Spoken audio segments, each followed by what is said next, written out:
Oh, my son, you should be ready to lay good foundation. Earlier the better. In the nearest future, you could be one of the leaders. So we pray. Amen.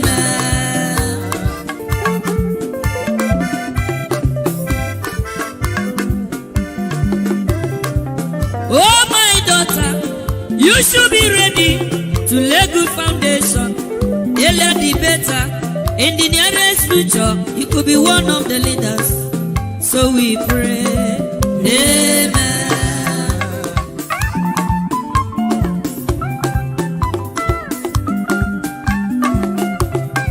To become a leader is not very easy. To become a man is not a day job.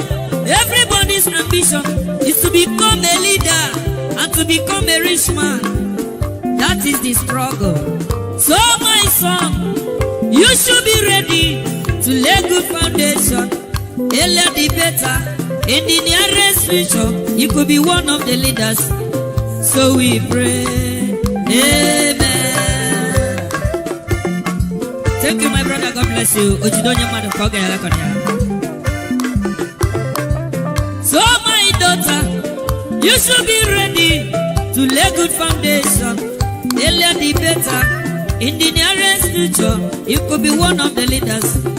So we pray. Amen.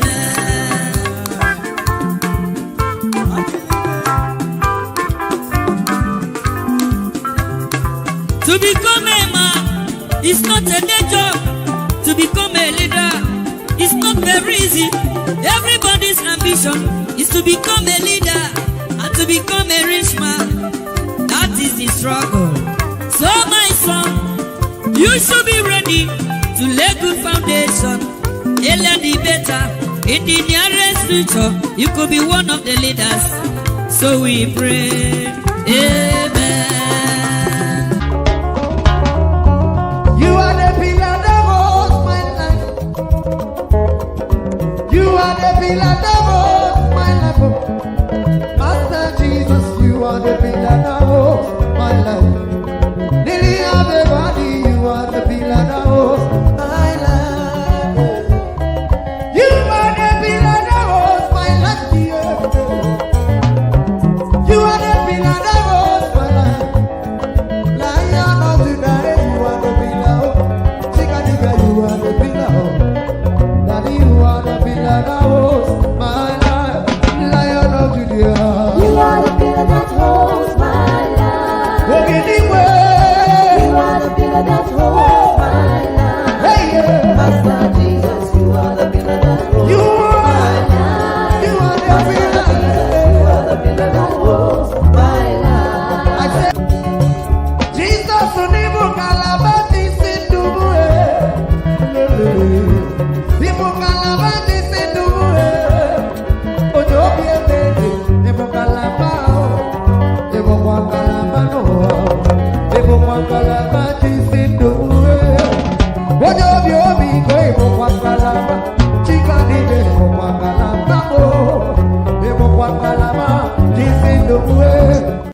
Called Bola A. Tinubu was admitted in Chicago State University in 1977. Now, with respect to whether or not Chicago State University issued a diploma to such a student in 1977, the registrar said no. That's what he said? Yes, that's exactly what he said. Because when Atiku's lawyers drew his attention that have you ever seen a copy of this certificate that Tinubu presented to INEC in Nigeria as a qualifying certificate to contest election, his answer was, I have only seen this certificate in the course of the proceedings in Nigeria. It is not on our records in Chicago State University. And we cannot certify that we issued this certificate. And that is true. Because if you look at the documents released to Atiku, particularly document 0026, it speaks volumes as to whether or not that said Bola A. Tinubu actually graduated from Chicago State University. And why do I say so? Because the document says the student failed English and is required to go back and sit for English 222. And there is no further record to show that Bola A. Tinubu went back to sit for that particular course, which was a requirement, a condition precedent for admission into Chicago State University. Mind you, the Bola A. Tinubu, who in one instance is female, in another instance is male, what was presented as the qualifying certificate for admission into Chicago State University was a GCE certificate purportedly obtained from Government College in 1970. And Government College Lagos, which is supposed to be the issuer of that same certificate, was not in existence up until 1974. And if you look at the subjects that are contained on the GCE certificate, it was physics, chemistry, and biology. There was no mathematics and there was no English. And the requirements for you to graduate from Chicago State University is that you must have a credit in English and in mathematics. So if you look at the deposition documents, particularly document 0017, document 0026, document 0027, document 0028, document 0029, and document 0032.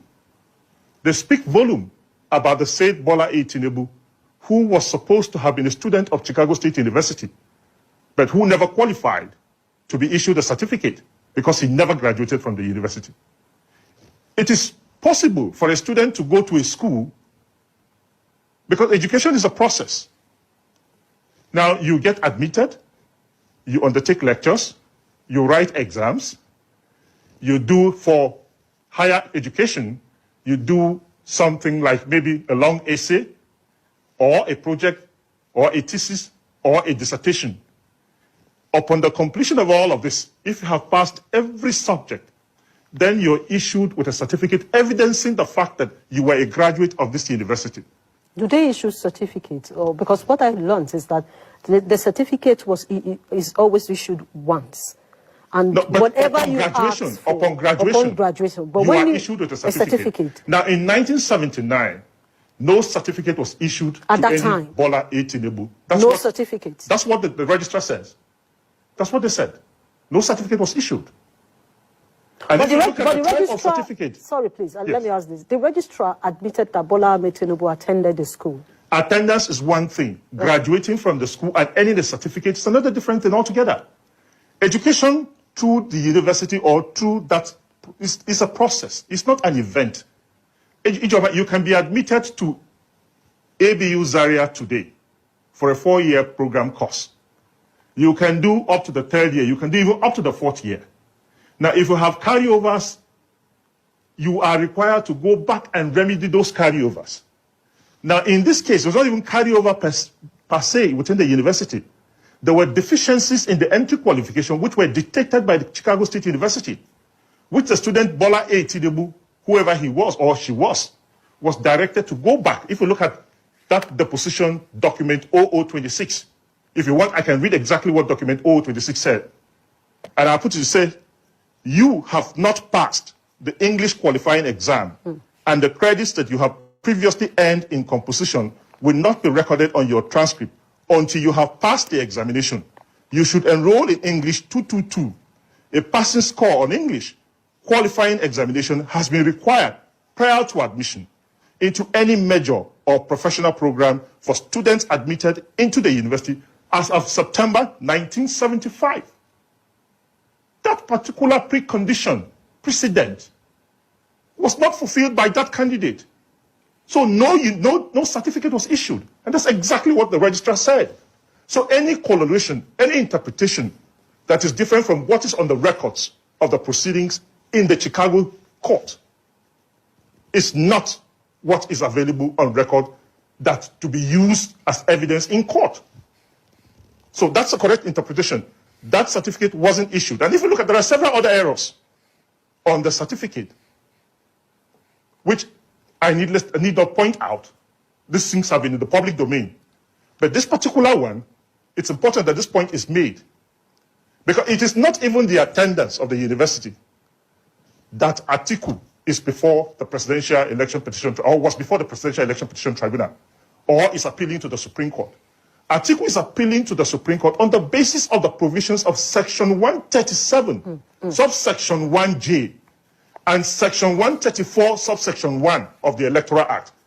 The earlier reference refers to the Constitution of the Federal Republic of Nigeria, which says that no candidate shall be qualified to contest for election as a president of the Federal Republic of Nigeria if such a candidate has presented a forged certificate to the Independent National Electoral Commission. So it is not a question of attendance. Granted, Ebola A. Tinubu attended Chicago State University. The question is the certificate that Bola Ahmed Tinubu, the President of the Federal Republic of Nigeria today, as it is, to contest for the 2023 general election, was it a valid certificate issued by the Chicago State University? The registrar has said no. We are not aware. So where are the information that we are getting that the registrar gave it a pass that what Bola Ahmed Tinubu submitted to INEC is actually coming from their school? Ijoma, the depositions in court in Chicago are available everywhere. These documents have been certified. They have been published. And so any other interpretation that is skewed to make a misrepresentation to the public, it's simply because the public itself is not paying attention and reading exactly what the documents are. I refer you to this day this morning. This day this morning's headline was bold, that Chicago State University registrar denies knowledge of the certificate Bola Ahmed Tinubu, President, Federal Republic of Nigeria, presented to INEC. So there is no confusion at all. In law, we say res ipsa loquitur. The facts are on the face of the document, and the fact speaks for themselves. Okay, let's go back to that section 137 that Yes. you said.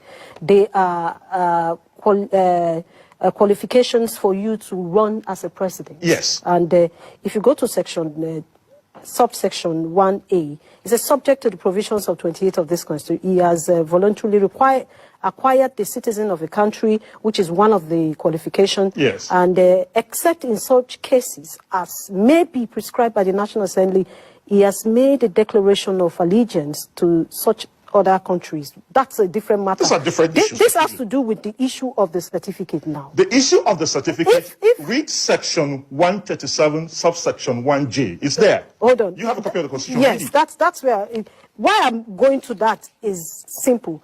If what section 1J has said presented a forged certificate to the Independent National Electoral Commission. Exactly. That is one reason that he may be disqualified. Yes. And that's what some persons are calling It's for, a is strict disqualification. liability offense. Okay, but that was not part of what you asked for at the tribunal.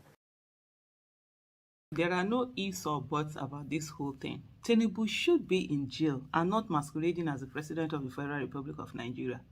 Aso Villa is not the place that Tinubu should be in. He should be jailed. It's as simple as that. Forgery is a crime. And what do you need to know that there is forgery? When the organization or whatever it is that this document emanate from come out to say that it's not their document, it's not theirs, that is enough for whatever case. All of this back forth, go forth, all sorts of excuses, we should stop it. A crime is a crime, and if we are going to say that a crime is no longer a crime, then let's make it the same for everybody. Rule of law should be there. Let's make it open, let everybody continue and be doing the forgery. Now if Nigeria now decide that it is no longer a crime here. And the fact that we're having representative of the Chicago State University saying that, oh, Nigerians, it's a Nigerian thing to forge documents. No, it's not a Nigerian thing. He should call out Tinubu and say it's a Tinubu thing. It's not a Nigerian thing. This is not the first time that we've had a case like this. In 1999, Salisu Buhari, the then House of Rep Speaker, was found to have forged his own certificate. Within that period, those two things were going on. Chicago case, they were calling Bobo Chicago, and then the Toronto issue. They were going. He on his own, at least he felt ashamed enough and did the honorable thing. He resigned. He was prosecuted. He was sentenced to 2 years, right? 2 years in jail with an option of fine. Of course, he took the option of fine, and then later he was given a presidential pardon. That's the way things should be. Nobody should be above the law. That was the then number 4 person in the country in terms of political seat hierarchy. That was the number 4. So what are we talking about? 24 years later, and then things are just supposed to go on like that.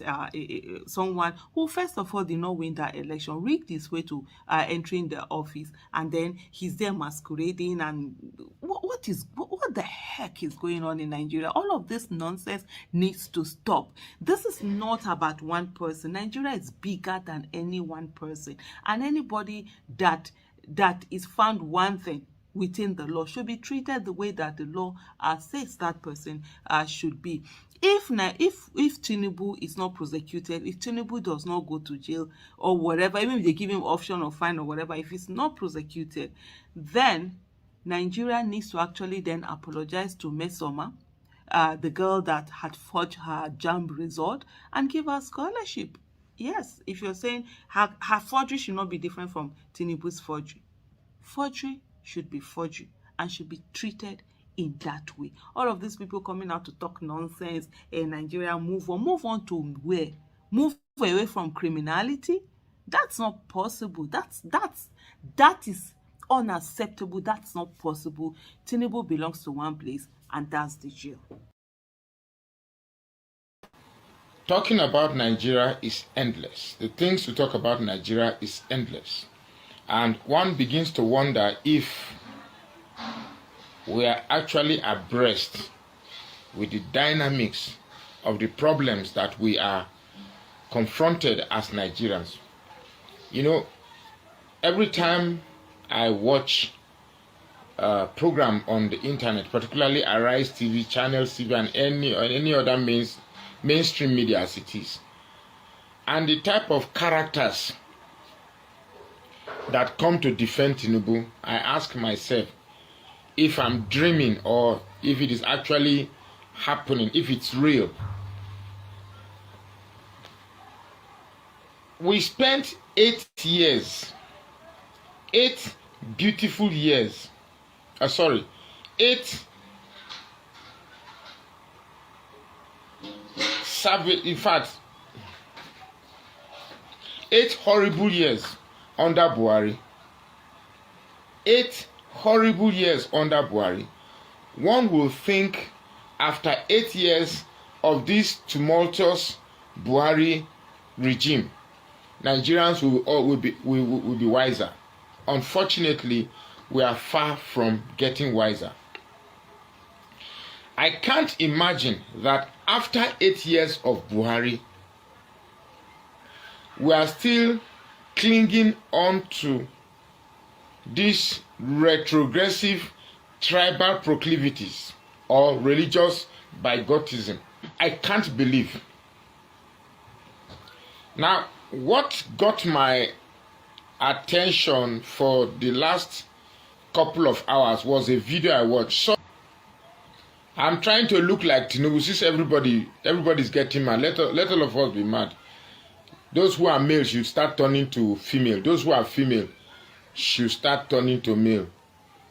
If I was not dreaming and they tell me this, I will say perhaps I'm in another realm. This is somebody's father saying that because it is a ceremonial certificate, if you can actually redesign it to your own taste. Haba. That you can redesign a certificate to your own taste. You see, let me be very honest with you. I'm very happy Tinubu came. I'm very, very, very happy Tinubu came. Because if Tinubu did not come, we will not be answering the questions that are made available to us.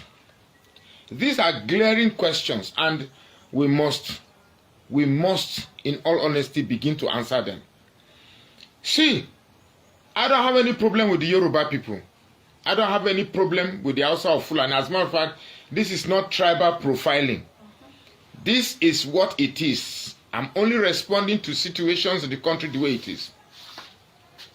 Fulani came and did their own. Ruga, cattle, land grabbing, and we thought that was the worst we can get from being in Nigeria. And then Tinubu came.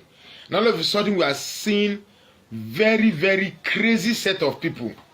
Very crazy set of people. Even those we thought we should have respected. Take Wole Soyinka for instance. Very crazy set of people. Now women when they try you. Now this thing I carry for head for hours. My head don't dey boil, oh God. And I'll fit endure this week till this program finish. So, you say? I fit endure this. Now when they try you, see it for my head. Anyway, with all this thing where they tickle me for face. Sexy girl. Anyway, you see, I'm just not happy that I'm not just happy with the fact that Nigeria can be this ridiculed and we are okay with it. Nigeria can be this ridiculed and we are okay with it. I have thought that with this monumental disgrace that Tinubu has brought to Nigerians, the foremost people that will condemning Tinubu are the Yorubas. And somebody can come on a national TV without any blindfold, without any glasses, and say that you can actually redesign your certificate to your own taste. He didn't speak Yoruba, he spoke English. Amen. No. If tribalism can reduce us to this, then I think it is safe to point where the problem of Nigeria is. It is safe to point where the problem of Nigeria is emanating from.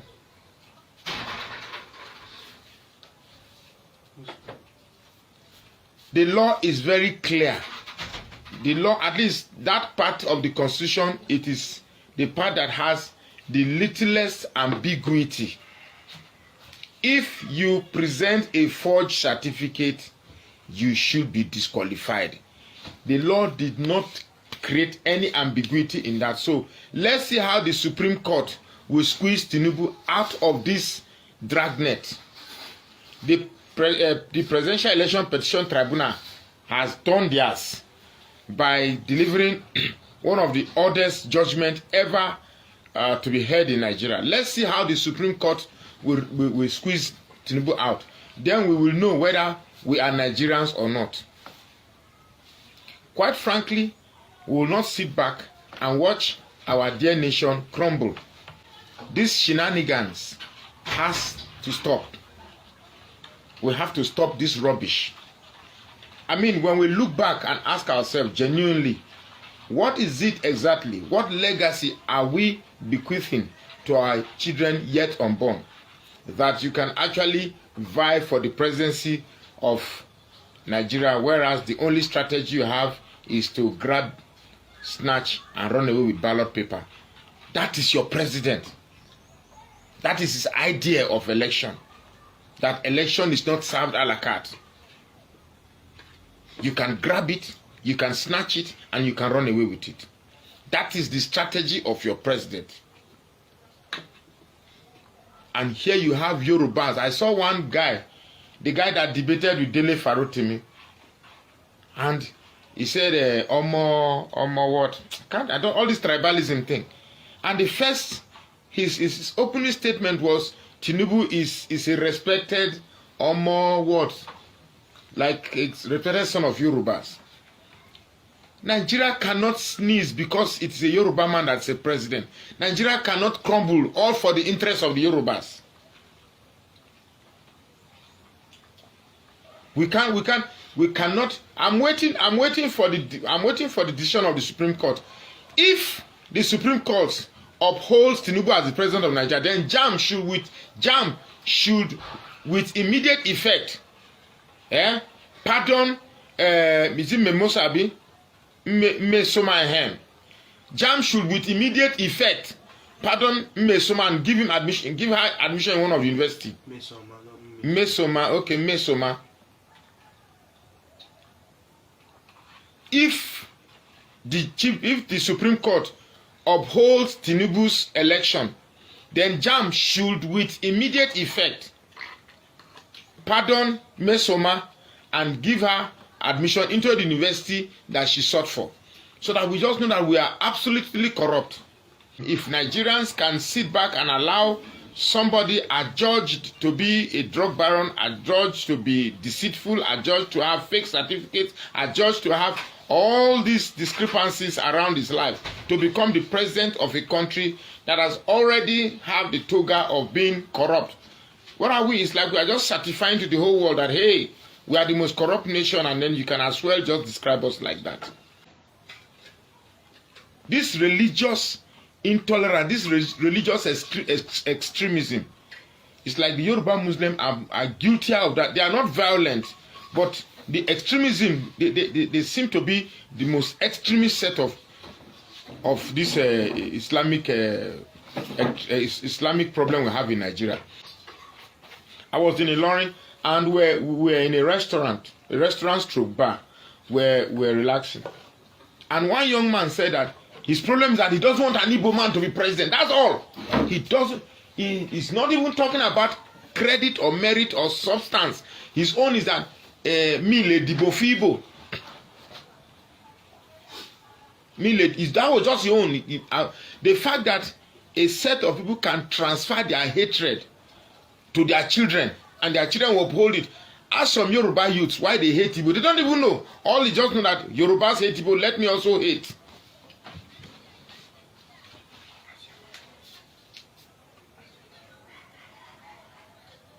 They don't even know. All these they just grew up to see that Yorubas hate Igbos. Let me follow and hate. And this is a country we said we want. This is a country we said we want to be. We want to be our own. You want to rule the Igbos by you becoming president, then they will be citizens. But an Igbo cannot rule so that you become citizen. I mean, in what realm is that? Is that a way of reasoning? In what realm is that a way of reasoning? Now, when you remind a Yoruba man that Obasanjo had ruled this country and Obasanjo is Yoruba man, they say no, Obasanjo is Igbo. How? Obasanjo, Aremu, Baba Yabo, whatever. Since when? Just because of that political mischief. Just because of that political mischief. Suddenly, Yoruba is Obasanjo is now Igbo. This has to stop. If it is the Yorubas that will eventually split this country apart, so be it. Or if it is the Yorubas in the mold of the likes of Tinubu that will split, let it be. You see, when I engage in these topics and I see beautiful like this Olani Omo Kanju, I feel guilty. I feel guilty because those rational ones, those rational Yoruba ones among us, we feel bad that where we are talking about Yorubas, somehow I'm afraid that the Tiwani in them will kick in and they'll start thinking otherwise. But that's not true. We love the Yoruba people. Honestly, I love the Yoruba people. But the emergence of this Tinubu is beginning to change every respect that I have for the Yoruba nation. I'm sorry. It's how I feel. I don't know how to pretend. I can't pretend about it. It's beginning to change the way I feel about the Yoruba people. If not, how can a grown-ass man come on national TV and say that you can actually redesign your certificate to your taste? If Tinubu were to be an Igbo man with these challenges, with these credibility challenges, I can assure you that 80% of Igbos you will see them online, in fact, calling for his removal, because such a person is a disgrace to the entirety of Igbos. If Tinubu were to be an Urubu man with all this backlog of controversy around him, I can tell that we Yorubas will call for his removal. But here you see Yorubas coming to defend rubbish, all because the Yoruba man. If you are truly ashamed of Tinubu, it's not defending him that is the solution. Sending people to go and beg Atiku. How can one man epitomize corruption in all its entirety? One man has corrupted our legislature. The Senate now is what's his name?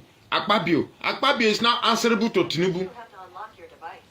How can one man corrupt our executive? Now I think he's about to finally destroy our judiciary because of money you got without industry. You have no factory to your name, you have no industry to your name, you have no company, you have nothing, you have no company that produces anything to your name, yet you spend dollars as if the Central Bank of America is in Nigeria.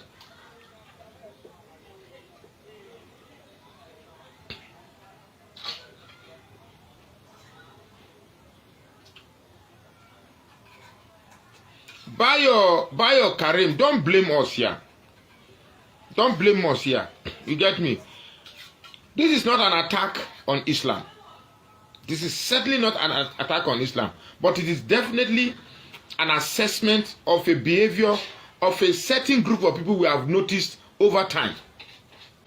I am yet to see a Yoruba Muslim that has condemned what Tinubu has done. Because right now it is no longer news that Tinubu presented a forged certificate. At least the people who he claimed, the institution which Tinubu claimed gave him a certificate, has denied that the certificate in question didn't emanate from them. So what else do you want? You see, the level of tribalism, I never knew it was this bad. I never knew the level of tribalism in the Southwest was this bad. If I ask an average Yoruba man, I will ask you, are you proud of Nigeria the way it is? In less than, from March, that's April, May, June, July, August, September. Now, wow, this man don't spend 6 months like play. He don't spend 6 months now. Okay, May, sorry, May 29. June, July, August, September. Yeah, in 4 months. We're in October now. May, okay, that's why I started from June, July, August, September now. It's 4 months. So, if I ask you honestly, in 4 months of Tinubu's regime, is this the Nigeria you want? Is this the Nigeria you want, whereby people are driving their cars and constantly looking at the fuel gauge? People are trekking because they don't have money to look. Even if, okay, oh God, family of 4. Let's see their average spending per day, then multiply it by 30. What will feed a family of 4 in a day? I'm a family of 4, but I will never use my standard. Let's take a lower standard. Let's say each member of the family spends 300 naira for, let's say they don't even eat lunch, just breakfast and dinner. So they spend 300 naira. 3 times 4 is what? 1,002. Times times 2 lunch, that is 2,004. So a family of 4 spends 2,004 per day for feeding. Transport. How much should we apportion to transport? 500 naira. 500 naira. That is 2009. Abi? How much should we apportion to light bill? No, these are things I must pay. Monthly, but divide light bill per day. Let's say they consume 200 naira light bill per day. That's 3,001. Then let's say soap, toiletries, and all those things. How much should you apportion? 1,000. 100 naira. Okay, 100 naira. That is 3,002. Then what again? We've not added clothing. We've not added transportation. We've not added other miscellaneous. So let's leave it at 3,000. Just 3,000 naira. 3 times 30 is 90,000 naira. 90,000 naira. Now, a recruit, a Nigerian recruit, police, doesn't earn 90,000 naira. So why would there not be corruption on our streets? That's the least. And you are saying minimum wage 30,000 naira, 35,000 naira. Do you know how much is transport from Abuja, from just Abuja used to be 1,500, 1,002, 1,000 naira. Now it's 4,500 or 5,000. Between 4,000 and 5,000. Just Abuja here. Where you go wrong, go today, come back today. No, I'm just trying. So, and this is now our dollar. Every time you go to change dollar, I know some people they say, now when dollar don't be 1,000, people no go send me dollar. Look, anytime you are changing dollar for plenty naira, it's an indicator of how bad your country has become. It's an indication of how bad your country has become. So if you are, I don't know. I really don't know. I don't know how. This man, Tinubu, has no solution for this country at all. They say he's working. How can you say Tinubu is working when people are suffering?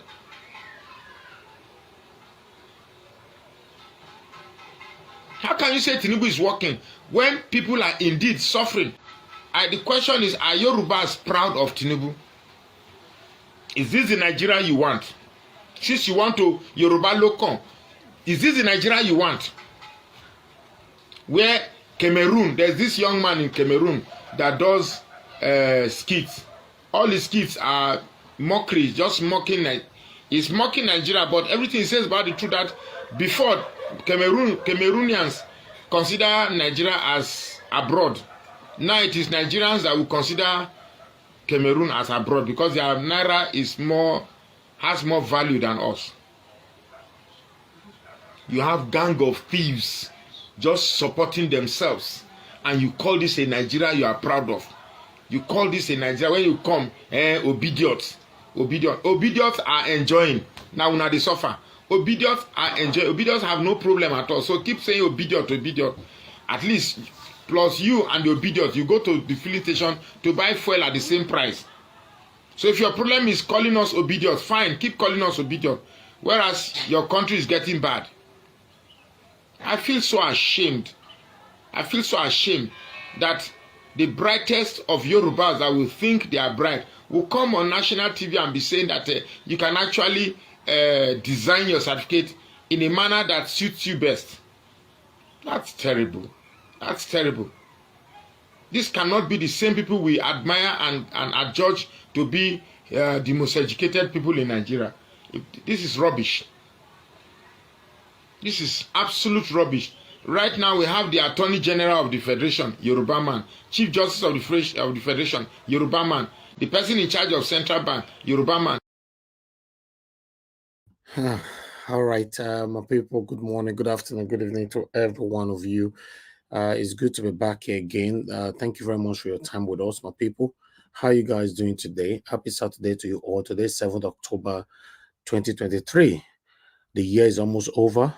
The struggle started since last year, and we are still here talking about the things that's affecting you and I. We are not going to give up. We have to continue to push on. If anybody have to give up, it's supposed to be those of us that live in the diaspora because we have a second choice. But we don't need to give up because whatever that is going on in Nigeria is still affecting us one way or the other, although it's not up to the way it's affecting the people that live in Nigeria. I appreciate every one of you right there. Thank you very much for your time with us. Mother of all, Mommy Diaspora, good evening to you, Mommy. Thanks for joining us every day. We appreciate you. We love you. I personally love you so much. Thank you for your support always. And many of you right there that is supporting me genuinely. Thank you very much, Chidima. I can see you just coming in. Truth Sayer. Thank you, Kate Johnson, Ivy Jack, Pro Peace, Madabella Naomi. Thank you very much. Maurice Isse, thank you, and God will bless every one of you. Although I've showcased people already, I'm not going to spend time mentioning all names again. Now God will bless all of you right there. Thanks for just joining us. I already have one person who super chatted me. Osevenge Omede. Good evening to you, sir. Thanks for the super chat. May God bless you. He said, Lord, the Lord is your strength, Mr. Elvis. The Lord is your strength too, sir. Thank you. And a big amen to that. Yes, we'll continue to do what we're doing. It's not looking good. As you see that APC, satanic APC and their supporters are fighting back. And the painful part of it is that, yes, when the people in power are fighting back, that is understandable because these people are fighting back because of what they are gaining and the embezzlement that is going on with them, the corruption and all that, they're fighting back. Then when you, the common citizen that they've paid, they've given you peanuts. These guys steal billions and they give you peanut, like 100K, 200K, or if you say be big fish, if they two give you, they give 5 million, right? Even though they even give you 20 million, 50 million. I asked the other day, for example, now, God forbid, Tinubu now pay me, or the offer that I've gotten in the past, I accepted it. Let's assume, let's come up with a figure, for example, 50 million. What am I going to do with the 50 million? For example, if I don't have a house before, you think of quickly going to get a house, right? Buy a land, start molding block and building a house, right? Or if you don't have a car before, you go buy a car. Or if you don't have a wife, if you're a man, you want to go marry. Maybe by God's grace, you also marry a satanic wife that will come and eat the money and later buy your life. So listen, guys. You cannot give out your pride because of 50 million, 100 million, even 1 billion. There's nobody that will pay you 1 billion. There's nobody that will pay you 100 million. For which you they do? May you use your platform to talk to them, right? No. So now that means the money, because I've been offered before. So the money they will offer you to use your platform is between 50 million naira down. Now I'm asking you, every one of us have our personal problem. Do you know the day you collected that satanic 50 million, for example, the problem surrounding you, you start solving them out. And that problem give birth to more problems, especially when the problem know that you got the money through satanic avenue. Maybe by now, we've been here now. I've been on air every single day since April till now. I've not taken 1 day off. 1 day off. So are you going to tell me that if, for example, Peter Obi gave me 50 million naira since April, by now the 50 million will just stay in my account, or maybe if their account like already useless due to our current economy. So tell me, how will you allow your soul to accept 50 million, for example? And you are hearing this one buy for Ikorodu, they don't want to buy for Lekki, they don't want to buy for Abuja, they don't want to buy one chance people carry the other woman, they stab and she die, the other one. So how do you feel?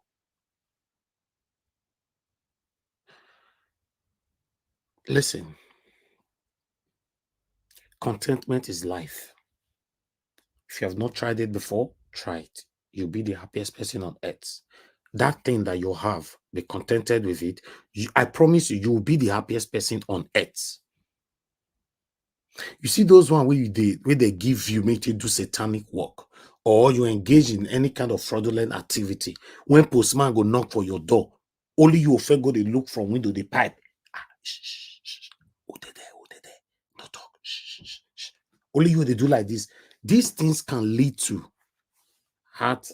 There's something they call it when you have things that is always going through your mind all the time, and because you've done something and it's bothering you continuously, it can lead to an early death. Then what are we actually pursuing in this life anyway? Let's ask ourselves, what is that thing we are pursuing? Everybody listening to me right now, everybody's pursuing money, right? Okay, let's assume some of you listening to me right now, you've gotten your money through fraudulent way or through satanic way, anyhow. Oh God, what about the day you die? Or your babalawo, or your all these that the GO where you they serve, they don't tell you already, say you not go ever die, you will live forever. Then why? Because I was actually having an argument with, somebody close to me. No, not an argument. It was a conversation saying that Tinubu is a multi-billionaire. Anyhow, he made his money, but he's a multi-billionaire. Before Tinubu came into politics, he's already a billionaire. Before he came into politics, in case some of us want to say, oh, he stole all his money for politics. No. See for this platform, I be now they talk. I don't know I tell make money, don't get me wrong. But Tinubu was already a billionaire before he came into politics. Somebody where they say he forfeited $460,000 for how many years ago? You know how much be that money that year? For million. Now tell me, what is this man looking for? You that is supporting him, what are you looking for? With all this disgraceful situation that we find through this man right now. You see, some of you might be blaming Tinubu now. No, man, now. Some of you listening to me, right? You are guilty of this situation because there's in the little space, step you are right now in your life. You are also very, very greedy to your own lifestyle because it's greediness that can lead to things like this. For Christ's sake, some of you, the little you have right now, you are not contented with it. You are looking at other people. You want to make the whole, you want to make heaven and earth. Listen.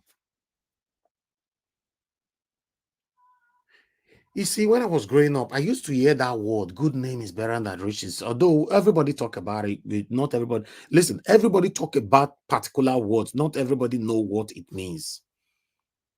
Yeah, good name is better than riches. Yes. Just to talk. God, I forbid, though. I rebuke, I cast, I this. Yes.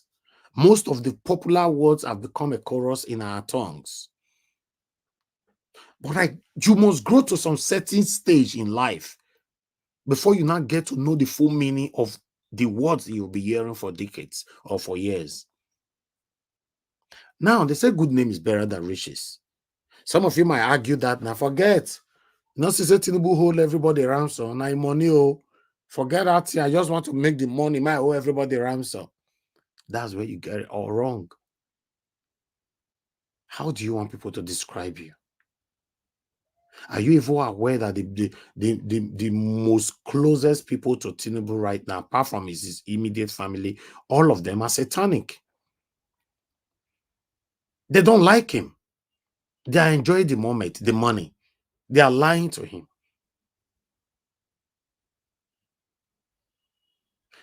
We can't continue like this, Nigerians. I don't trust Nigerian judiciary. I'm not expecting them to do the right thing. They have never done the right thing. I have never, ever trusted Nigerian judiciary. I've never, ever trusted any Nigerian politician.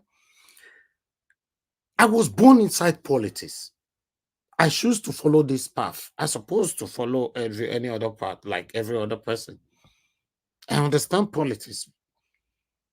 I grew up to get to know that, oh, nice, I hear the bomb me put. But I decided to say, this is my own lane. And I've been on this lane almost all my life. Before Peter Obi came out, before the emergence of Mr. Peter Obi, we are already talking about politics on this platform. We were already foreseeing a smaller party coming to take over Nigeria. You can't continue like this. We cannot continue. I'm not even speaking to Tinubu right now, judiciary. I'm speaking more to the people supporting them. You that is supporting them. Why are you supporting them?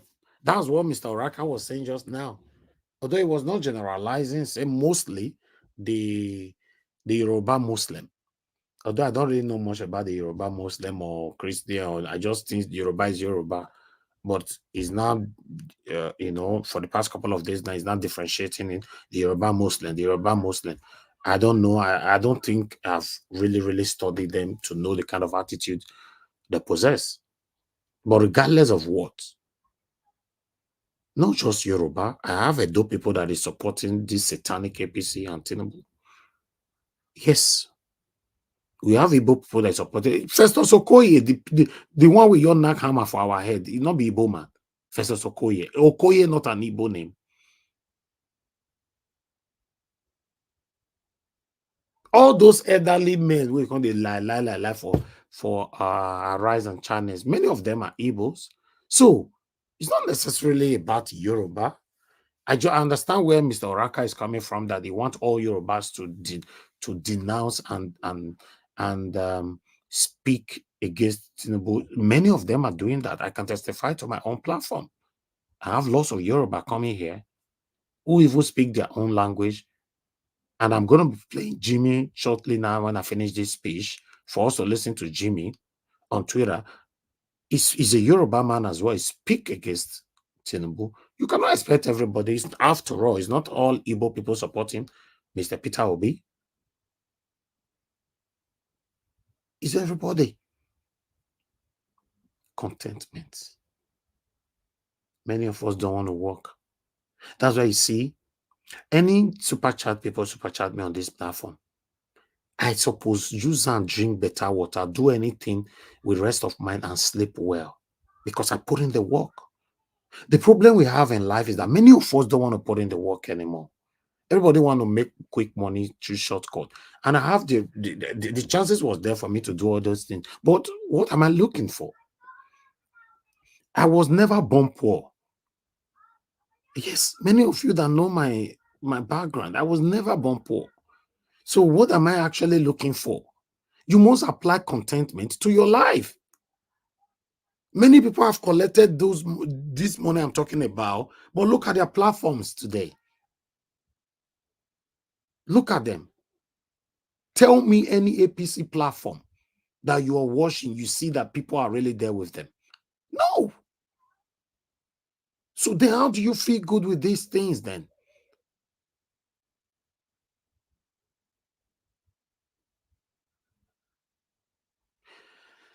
We can't continue like this. We can't continue. It's not working. And the sad part is that almost everybody is quiet in Nigeria. Nigerians that live in Nigeria, they're quiet. Me, I don't understand. Common protest that not fit do. All of them, they whisper, Baba, how far now? This man, make una dey try or make una dey move am. Go una did there. I can choose not to talk about this. In case you're not aware, I can switch anything from my platform now. We'll talk about it and people will be here listening. But I cannot. There are so many things to talk about. This repetitive news every day, most times, is tiring. Peter Obi, Tinubu, article. Peter Obi, Tinubu, article. INEC, Peter Obi, Tinubu, article. INEC, Peter Obi. Since April 9, all they do this one here. Thank God everything go end maximum 6th of December. Maximum. Then we just have to accept whatever that comes to us. If Nigerians that live in Nigeria want to react, it's not up to them. Because the way it looks like right now, I don't understand. I was expecting all of them to come out and express their displeasure, their dissatisfaction, express their plight on the streets. The Constitution supports a peaceful protest. Government will not listen to you if you don't come out on the streets. Yes, they will listen. Kenneth Okonkwo come out yesterday. Now the Tinubu regime now they don't say they want close everywhere now. Everywhere.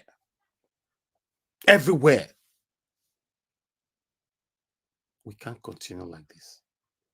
I'm coming to talk more on that. Let's quickly listen to what Jimmy is saying. Then we take it from here. Thank you very much, Mr. Joseph Orji, for the super chat and your message, Mr. Elvis. Self-contentment is a great gain. Exactly. That's always been my life. I don't drag anything with anybody. I don't compete with anybody. I'm just on my lane. In fact, there's even people that compete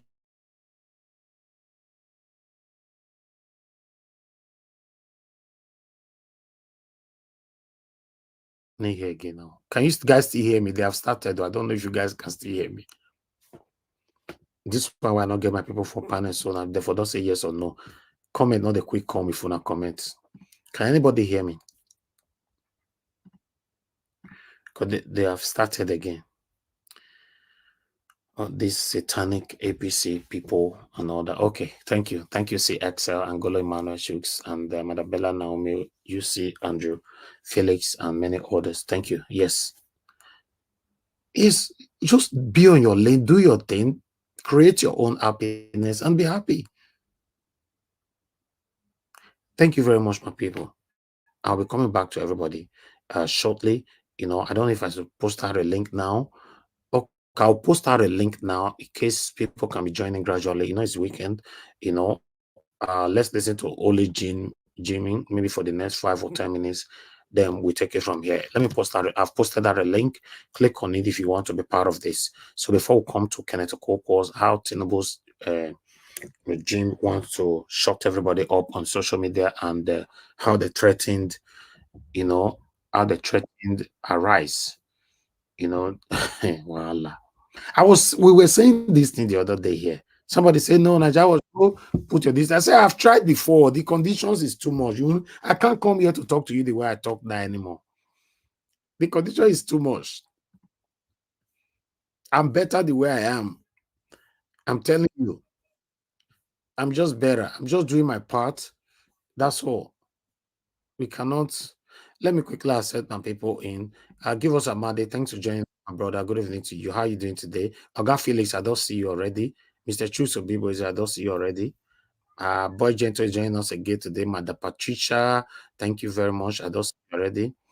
You know, then I have many of you right there. Thank you, thank you, thank you. Let me quickly just accept everybody in. I'll come back to you all.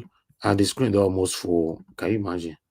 All right, that's good. Let's listen to what Jimmy is currently saying here. Then we'll take it from here. Please press on the like button, my people. Press on that like button. You know, the like is very, very important for us. You know, before Jimmy, I want us to listen to this 1 minute clip from somebody on the panel as well. What they have to say about our religious leaders. Just a 1 minute before Jimmy will come in. You know, but meanwhile, let's put this on screen. So we take it from here. Press on that like button, my people. Appreciate you all. Press on the $sign, support what we're doing here. Always try your best to encourage us. You know, thank you, everybody. Okay, meanwhile, let's take it from here. Sadly, I'll also say that what he said, the days of lying came back times 1,000, sir. If you thought they were lying in 98 and it was just Aki Ogulewe, now it's Wole Soyinka, Paul Adefarasi, Adeboye. The days of lying now. We are in the days of lying Mohammed and Ngelaile. No wahala. It's okay. Sorry about that, guys. I'm back now. I parked in front of someone's apartment and they called the cops just to now it will be that for you. Anyway, back to the topic. So the bottom line is this man did not go to that school, and it is our duty to make sure we unravel the mysteries surrounding this man. Can you see how much pressure we're applying? To be fair, we're doing great, but guess what? It's not good enough. Why do I say that? On the grassroots level, they've succeeded in changing the narrative. They've succeeded in passing a negative things to the people on ground. But one thing I want us to do is note the people coming out to speak. The lawyers, the sons, the people you've been looking up to. Write their names down. They will all go down in history of that country as the people that are waiting for money, for fame with Tinubu just to go down. Whatever that man touches dies. Is such a terrible cancer that eats up anything it touches from within. That is who he is. Right now, the cancer is spreading. Don't enter the American soil. Well, it's been in the American soil. They've been trying to cover it up. But now, it's now showing evidently. And here, thank God, I mean, the system works here perfectly. It works. They will get to the bottom of this situation. And that's where the heat will start from, because a lot of people will go to jail. From here, a lot of people will go to jail. Obedient, well-meaning Nigerians, keep doing what you're doing. I love what Nigerians are doing now. What well-meaning Nigerians, what obedience are doing now, because we're not just obedient anymore, guys. In case you've not noticed, some APC, they've withdrawn. I noticed them. I just don't. They've withdrawn. Some of them, they have conscience. Some of them, they're now beginning to see. Oh boy, hold on. Oh, jogati. This man that you're saying, you cannot. Is it only you? Peter Obi did the article there. They don't do mistake on top their paper. Now you then do mistake on primary school, secondary, university. Now is it only you? Say one economy, only you mistake all the time. That means there is something. So whatever he touches, wherever he is trying to use money to erase the past, to right is wrong, and it's not gonna work. He has come against a different generation. He never bargained. If Tinubu, if they tell and say make him go look for 500 billion to settle what is going on now, say give obedience 1 million Nigeria 500 billion, he's ready to go and do it. Now the question is, why is he so desperate to retain in power with all this disgrace? Why is he so desperate? It's not him, guys. It is not Tinubu. Honestly speaking, left alone to that man, he just probably wants to just go and sleep somewhere. The man is sick. But you see those cabals around him, those cabals, those Femi Gbajabiamila. People find it hard to pronounce his name. Gbajabiamila, Femi Gbajabiamila, Ribadu, Wike. Those are the structures. Those ones, they have a lot to lose. They are the ones pushing him. They are the ones gingering him. They are the ones giving him flame. No, nothing they happen. We go run out. We go run out. They don't rush, go change the name. They don't add Adekunle to a name. Nothing go happen. Guess what? The international community are watching. And I keep saying international community, as if these guys have shame. They don't care about the international community. They don't care. As long as the people within don't understand what is going on, as long as the people within don't come up with an uprising that will pull them down. No, they don't care. They don't care. Right now, people are not ready to do anything with Nigerians anymore. People are not ready to do anything with Nigerians. That is where we need to draw the line and say enough is enough. It is not going to be business as usual. Write it down. Enough is enough. We are getting our country back. But we need to think about it. How do we pass that message across to the grassroots level? Let us think about it. How can we, those people in the north, on the grassroots level, how? Because I'm certain if people know what the truth is, if they know the truth, people go fight back. But now they are controlling the media. You see what they are doing to our eyes now. Total state capture.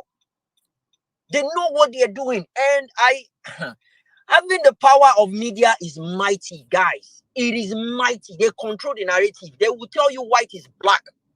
They will tell you white is black. And by the time they keep repeating and emphasizing it, it will change. Conformity experiment.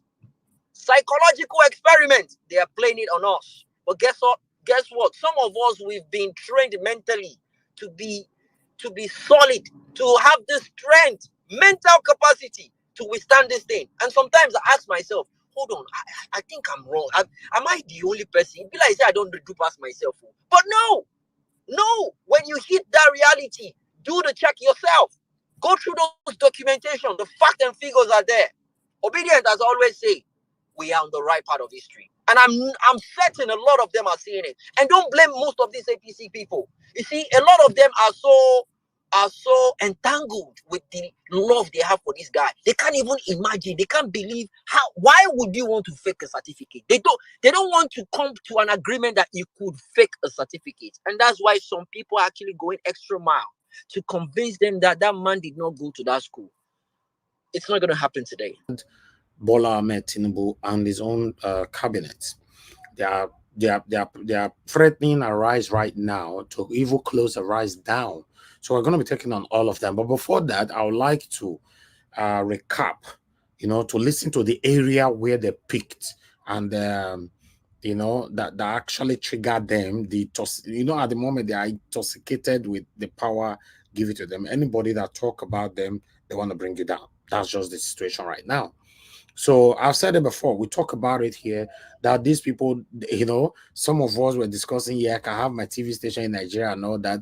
Yes, I can, but the rules, and what we are doing now, we cannot be doing it anymore. I cannot be allowing anybody to use link publicly to come in. We'll now start featuring the kind of people that can come in. We'll now have a team that we can select and tell them the kind of things they can say. Then at the end of the day, we'll be captured. That's just how it is. And that is what the media in Nigeria are currently doing. That's why when you speak, they quickly counter you.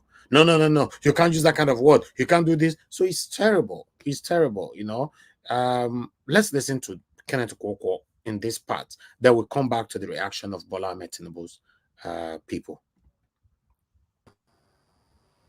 Is it not scandalous that we have come to a level where people are saying that when a leader is false, fake, and forged, that it is a trivial matter?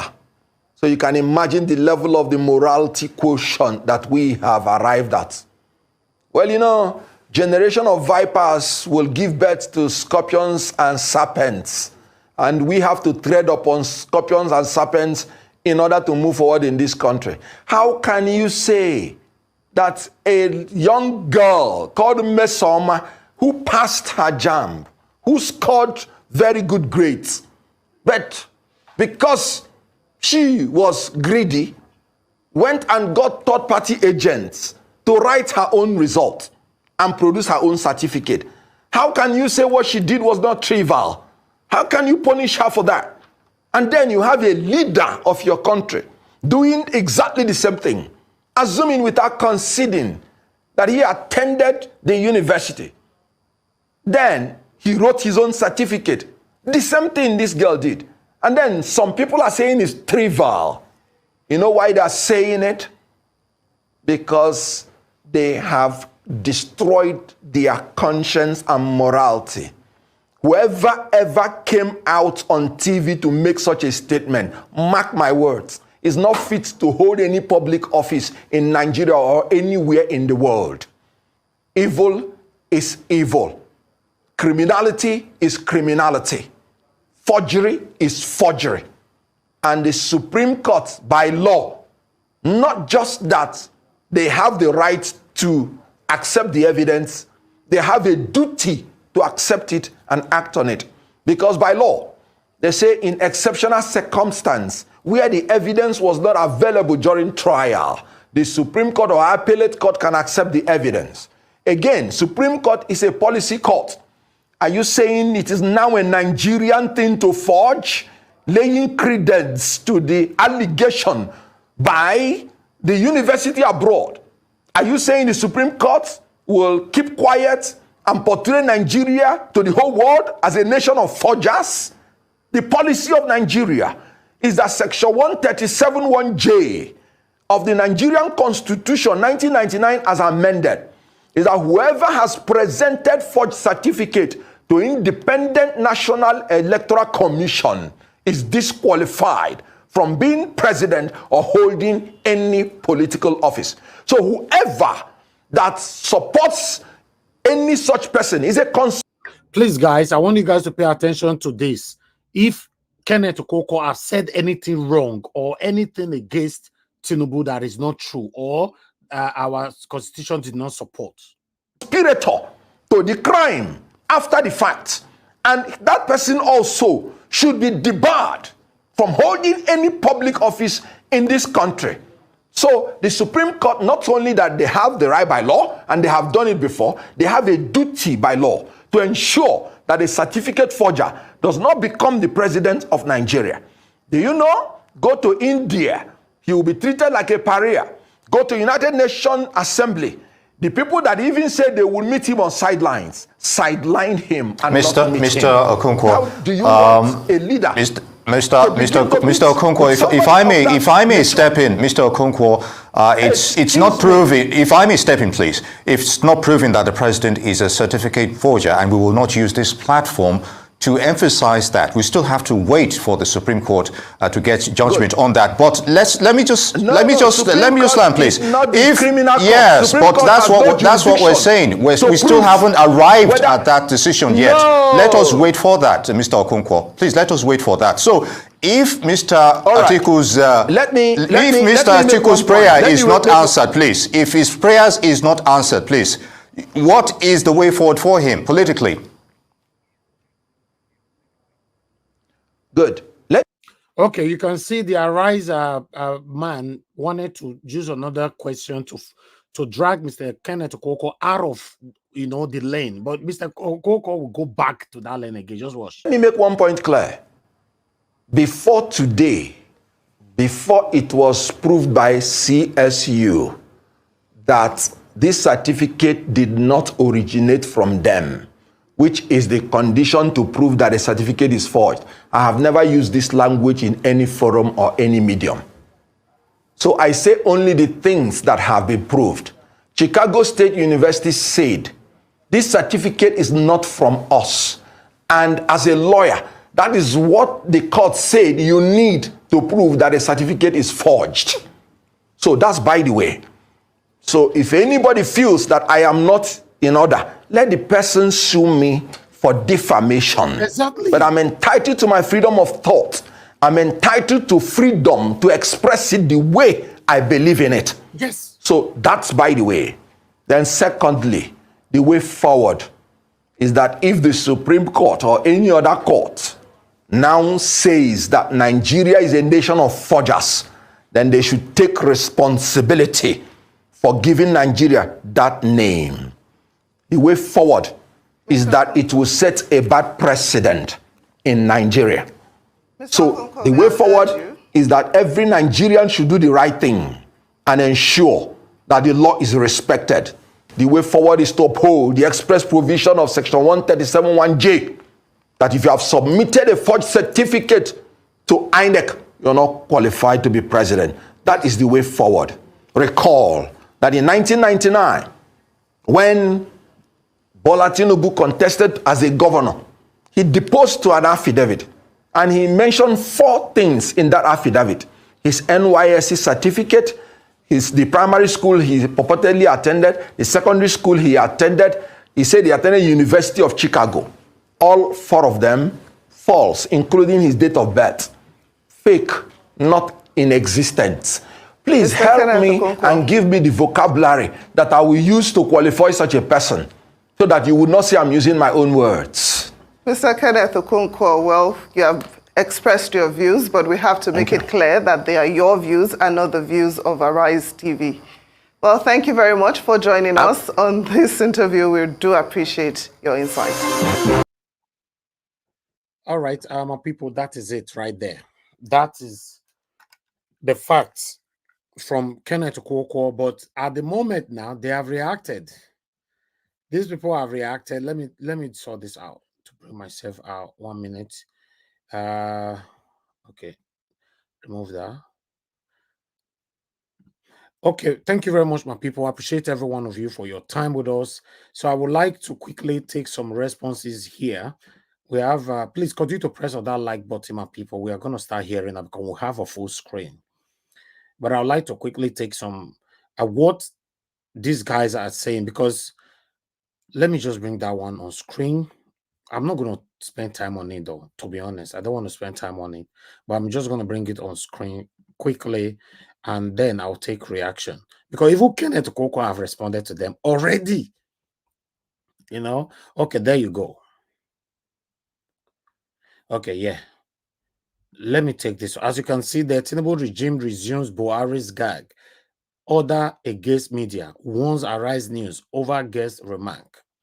Okay. So I would like us to quickly take this one. Just over 4 months into office as president, the regime of Bola Tinubu has sustained his predecessor, Muhammad Buhari, legacy of intimidating the media after it issued a final warning notice to Arise over comment made by the station guests. All right.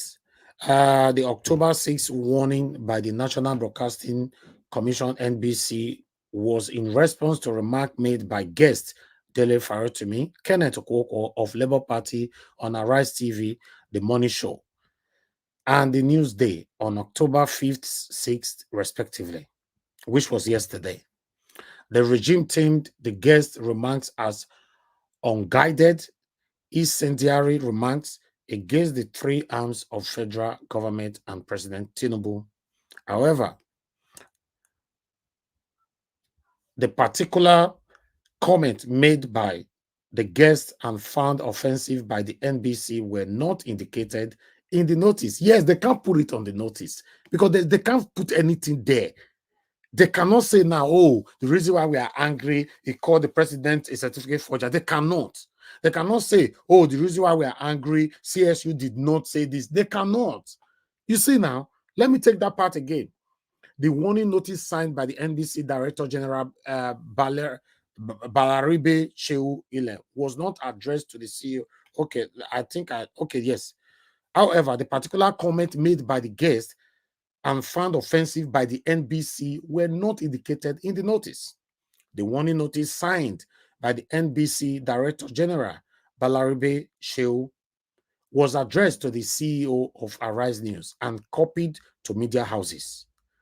The regulator warned Arise News to adopt a delay mechanism to guide against possible undesirable content as described in Section 5556 of the Nigeria Broadcasting Code, or face sanction following a repeat in future broadcasts.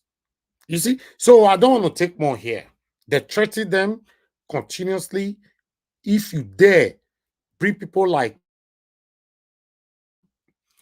Kenneth Okonkwo there again and all that, Dele Farotimi and all that, and blah blah blah, then you will be sanctioned. But meanwhile, let's take on how Kenneth Okonkwo have already responded.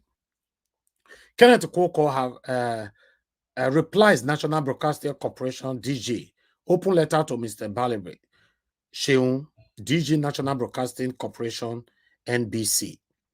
I read the letter written by the Balaribe. His name is difficult for me, I'm sorry. Shehu, DG of the NBC, and wish to state as follows. Let me remove this from the screen so that we can take it properly. Okay. Yes, one, I sympathize with him in this unfortunate journey intended to please his employers, but state that he would have been more wise and circumspect in going about it. Two, maybe he's not aware that the court has decided that NBC has no power to fine or sanction any media houses. Intimidating or manipulating the media house is a form of sanction and is unlawful. Then he went on. He went on here. I just hope I get the right one. Okay, yes. Three, he will ill-advisedly mentioned my name in his letter as making an unguided utterances, simply because I confirmed that the Chicago State University certificate, which Bola Ahmed Tinubu submitted to INEC, was forged, for the simple reason that the university has expressly stated that the certificate did not come from them, which is the condition necessary to prove forgery. Exactly. You see these people, for you to know they are satanic. You are warning Arise and mentioned it, Kenneth Okonkwo and Dele Farotimi, but you don't state the area where they go wrong. Because it be like person will go lie for your head. Person will hate you. They come say, okay, what did this man really do you? See something talk. Go say, no, not say, I know you're like the guy. I know you're like him. This is what these guys are doing right now because they know the truth is hitting them so hard. Then 4, this statement is an outright infringement on my fundamental human rights as enshrined in section 38 and 39, which provide that every person shall be entitled to freedom of thought. Every person shall be entitled to freedom of expression, including freedom to hold opinions and to receive and impart ideas and information. Ideas and information without interference. Hey God, that is Kenneth Okonkwo. You see, I have also said this before on this platform. When you know you're right, these people cannot intimidate you. Yes. It's just like somebody when they arrest. Normally, our right for Nigeria, you are not allowed to keep somebody in the cell for more than 24 hours, right? Is it not 24 hours? Do you know that some people are still in cell as we speak right now for the past 2 months? Because they don't look, they don't weigh you, they don't know, say nothing. They will not take you to court. You just be there. Your family member don't know where you did, nothing. So it's just like the same way police go slap you. You understand? Believe, say you don't know your rights. You can't do anything. But do you know that police will slap you for Nigeria? You go sue them for more than 1 billion naira. And they go pay if you have good lawyers. So people will say, no, not in Nigeria, they don't pay. No, we have laws. It's just that these satanic people, they always, all the time, try to bypass the law based on power intoxication. Like what they are trying to do to Kenneth Okonkwo right now. Kenneth Okonkwo is fighting by telling them, no, I have my freedom of expression according to our constitution. Infringement on my fundamental human rights, right? Your freedom of expression, your freedom of association, your freedom of contribution, you have all. But sometimes when you now express yourself that no, how can Tinubu forge a certificate? It must be out of there. Just only that one we talk, you don't commit offense for their eye. Forgotten that there's law that guided you. Let's move on. Let's see what people have to say here. The best APC can do right now is ask Bola Ahmed Tinubu to resign. If not, they won't govern this country because there would be so much distraction in the next 4 years. Nigerians won't move on from these scandals. If they don't like PMB for 8 years, that's Buhari, then Bat will also disappear into seclusion. Then I have another reaction here. It is important to uphold freedom of expression and respect for fundamental human rights. Oga Elvis. Yes, sir. Oh, you always unmute yourself when you are listening from your television. Always. Wait till the apple, sir. Talk to me. Go ahead. The problem they are having is this. So you cannot lower your telly, sir. Sorry, sir. The problem they are having is they cannot tell him to resign because automatically Chetima will go along with it. You cannot talk now. I'm still giving my introduction. You'd have waited. You just stopped me in the middle of me reading the article. It's not right. Sorry about that. Thank you, sir. Now, this reaction here is saying it is important to uphold freedom of expression and respect for the fundamental human right as entrenched in our constitution. It is crucial that any actions taken by regulatory bodies are in accordance with the law and do not infringe on these rights. We hope for a transparent and lawful resolution to the issue at hand. Let's continue to advocate for a society where freedom of thought and expression are upheld. The era of gaslighting people is over. We know more now. Exactly. You cannot be gaslighting people like exactly what you talk just now. If you talk, they want to intimidate you, right? Everybody where they talk now, most especially those people that know they are right, they're Nigeria now. Why you not go arrest Magnus Oraka?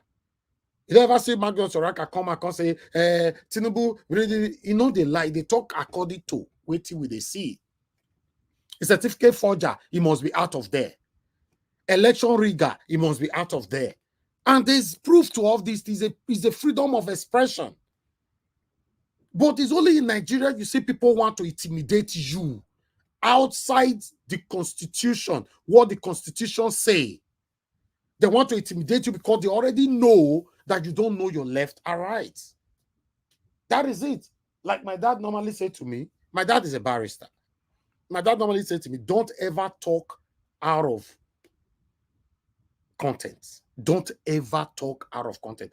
Anytime my dad talked to me, he must end the conversation with that. Don't ever talk out of content. And I can never.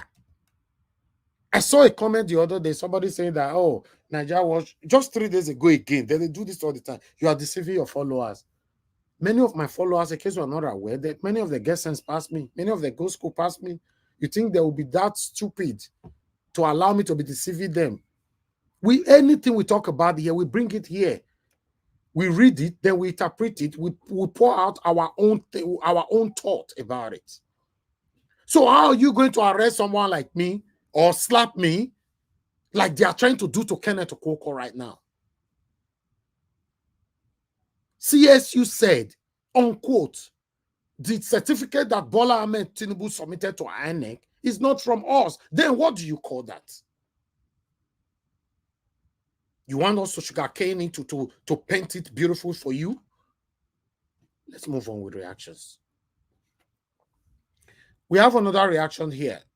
I beg, wait till be the punishment of forgery for us. Make them do quick. Carry out punishment. I want to check something. Okay, another person is here saying, that's JJ. I said it again. Mr. Kenneth Okonkwo is the Indaboski of the obedience. He's giving it to them, woto. You don't like it, hung trans. Okay, the last one I have for you guys so we can start talking is from Obidati for Better Nigeria. What we failed to realize is that we are dealing with a very successful drug baron. And to be such in the underworld, one has to perfect the act of enforcing orders and eliminating rivals. If this subject entrenches himself in power, trust me, a lot of people will vanish mysteriously. Mona, take this word very serious. We talked about similar thing yesterday again. This last statement here, for any reason, Tinubu is finally removed. Watch what will be happening to the people, many of the spokespeople. Just watch. Except whoever that is coming in, like Peter Obi, have to quickly do something to protect the people that fought for him. Especially, most especially, the frontliners. Because you see what they talk for here, so this man, Tinubu, and the people are capable of doing things like this. And you and I can testify to that. My people, good morning, good afternoon, good evening to every one of you. That is all we have for you right now. Please press on the like button. Help us to share this broadcast.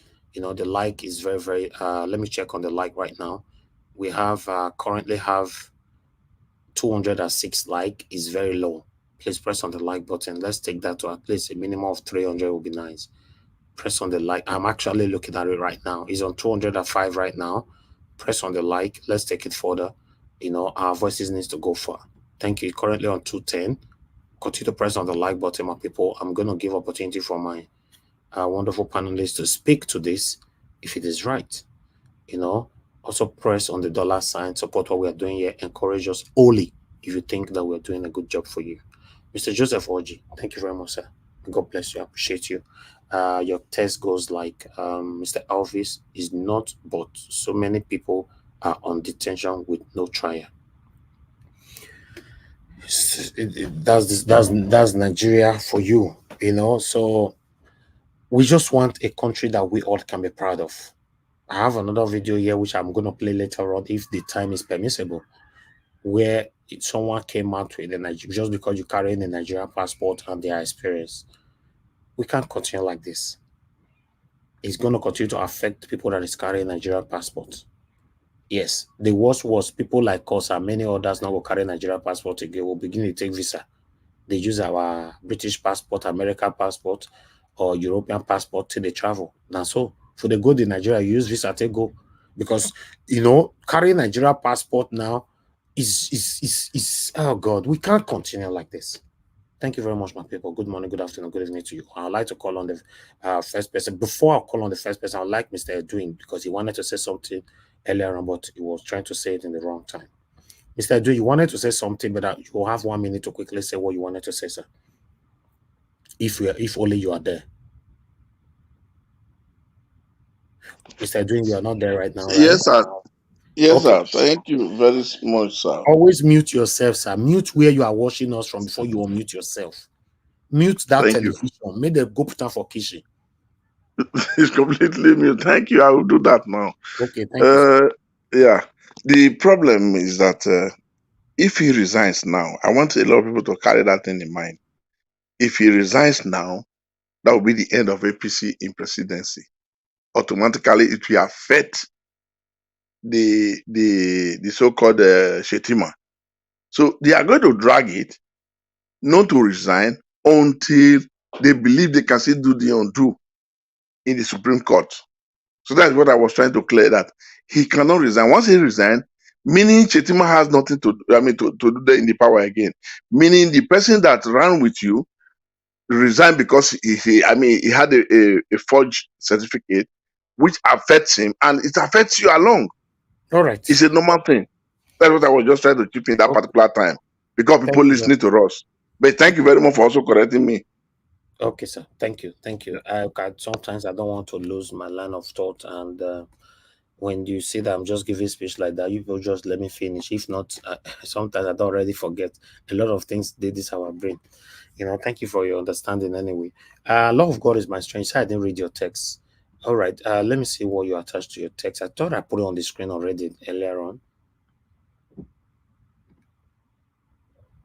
Oh, okay. You're saying you don't receive notification again. That's not my fault. I don't know why. People are attacking us every day here. So I don't know why, madam.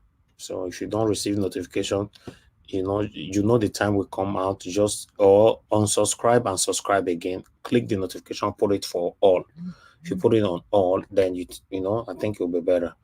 We can't really do much about it, Obviously, the satanic APC and APC people, they don't like what we're doing here. So if you're being affected or attacked, it's coming from them. Thank you very much, madam. All right. Before I call on the first person, I would like to take 5 calls. In case you want to call in right now, I'll wait for the first call in 30 seconds and I count by myself. If it doesn't come in 30 seconds, then I'll move on to the panel. Because I noticed many of you like to call when people are giving their submission. It's not right. I cannot stop my panelists or gas stop person they call. I don't do that. Please, everybody should understand. 30 seconds, 20 seconds to go. 1, 2, 3, 4, 5, 6, 7, 8, 10 seconds to go. 9, 10. Okay. All right. That's it. Let's just move. Okay, somebody called in the right time. Okay, let me quickly just pick this. Thank you very much, madam. Good evening to you. Thanks for calling in. Please talk to us. 2 minutes. Yes, good afternoon. Happy weekend to everybody. Everybody has practically said everything all this week that we've been talking, but I still insist that we have to do something in the diaspora. And then to talk about what Okonkwo said, I don't see anything wrong in what he said, and it's a good thing that he's a lawyer and he knows his right. Exactly. But the problem with Nigeria is that all these law enforcement people, police, army, DSS, they themselves don't know the law because they just brutalize people and do everything. So Nigeria has to change. As far as Tinubu is concerned, he's not going to resign because of the shame. So what I'm thinking is maybe they will just throw it in the hands of the Supreme Court and ask them to do it so that it will look like, okay, they did a good job, which I am not hopeful it will happen. But now, these days, we have to do something. I think the power of people in the citizens of Nigeria and diaspora will work. We can liaise with people that have been outspoken, like Delifaro TB Okonkwo, Aisha, Yusuf, and everything. I am ready. I live in the US, and I would like to receive notification if anything like that is going to happen. It's about time we change. This is really a disgrace because I'm not comfortable here, right? And I don't know what's going to happen to me, although I'm a US citizen. So we need to do something. We need to move forward. We need to start acting right now. And as far as Dele Farotimi and Kenneth Okonkwo is concerned, I don't see anything they've done wrong. They are the ones speaking, not Arise. So I don't know why they should put a sanction on Arise. There's no way they can know what their thoughts and speech will be until they get on their platform. So Nigeria is just upside down with all these leaders. Thank you. Thank you, madam. God bless you. Thank you. Yes. All right. Let me quickly pick another call here. Law of God is my strength. Thank you, madam, for calling in. Good evening to you. Please talk to us. 2 minutes. Good evening, Mr. Nanja Watch. Thank you, madam. Go ahead. Oh, thank you. Good evening. Happy weekend to everyone on the panel and the comment section. Thank you for all you put in, and thank you, Mommy Diaspora, and everyone who's helping you at the back, behind the scene. I just pray that the Lord will uphold all of you and keep you in Amen. Jesus' name. Yeah, I want to talk about this Tinubu, that maybe Tinubu is going to resign. I don't see Tinubu resigning. This is a hard man. You know when they say hard man, a man that is ready to give everything to be in power. Tinubu is not going to leave that place. And looking at the Supreme Court, I don't see them doing anything. Everything is in Nigeria. We are the one that will say no, because it's going to affect all Nigerians. Home and abroad, it's going to affect Nigerians. So when the things start to touch us, and we travel, and the way they treat us in the airport, we will now know that wahala don't pass wahala. Then we will now know that we need to remove that man from that place. What Okonkwo said, I'm going to Okonkwo, what he said, there's nothing bad in what he said. People, they are twisting everything. One man came outside and said, you can change your certificate the way you want to change it. Where in this world, where in any school can you do that?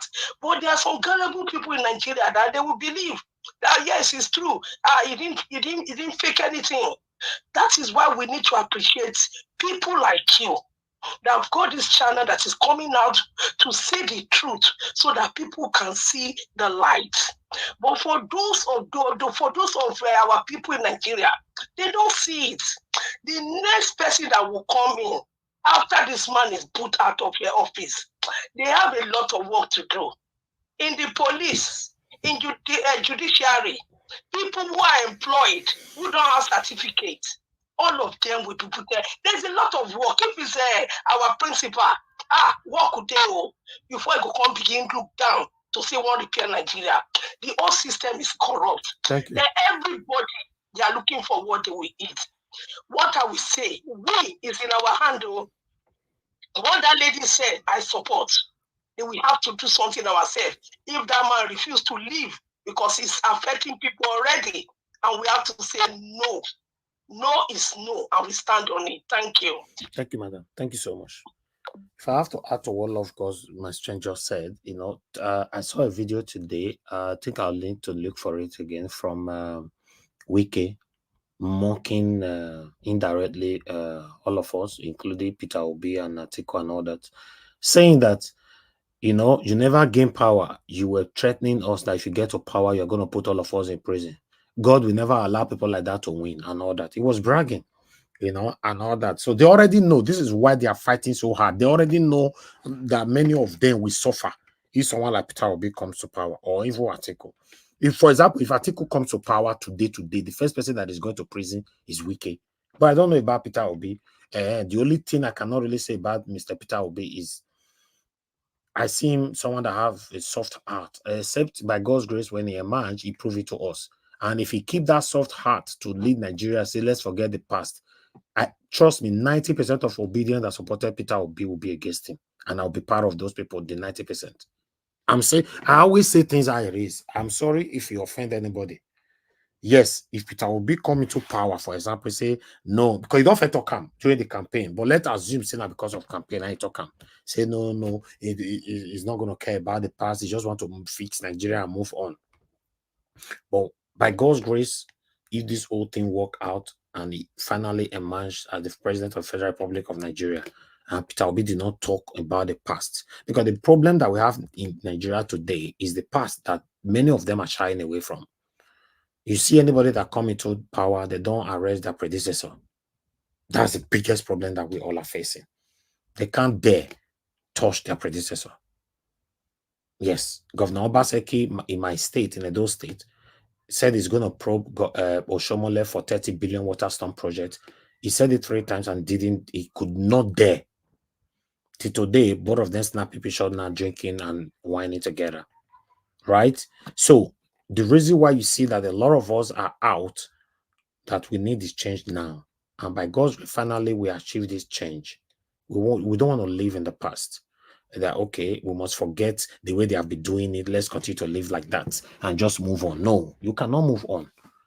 You have to go back.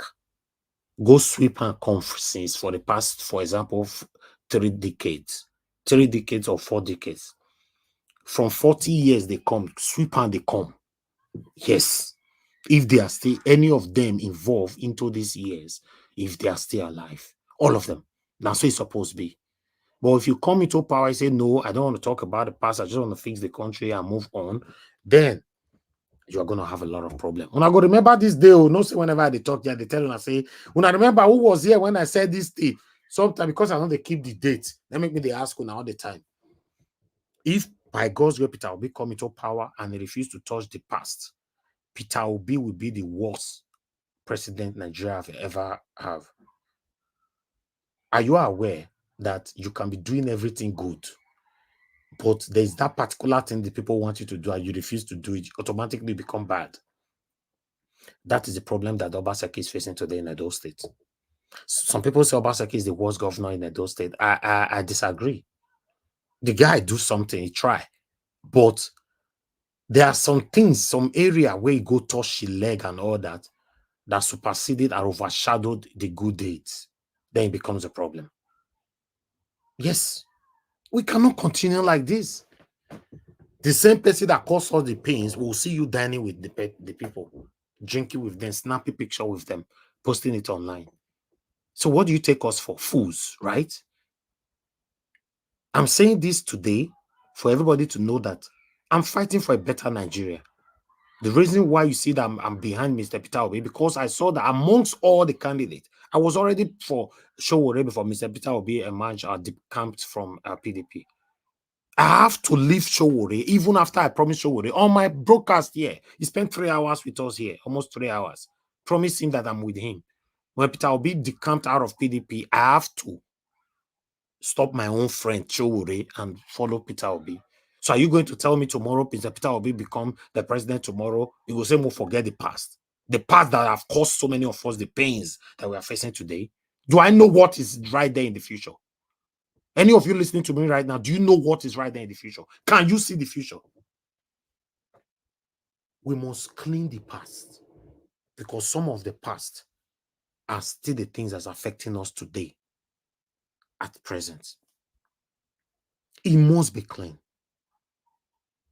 Regardless of who you are, as long as we have law, people like Babangida, you go Bonduan for house. Obasanjo, go Bonduan. Anybody you know, yes, is guilty. Say no, is that statesman, that statesman, Kini.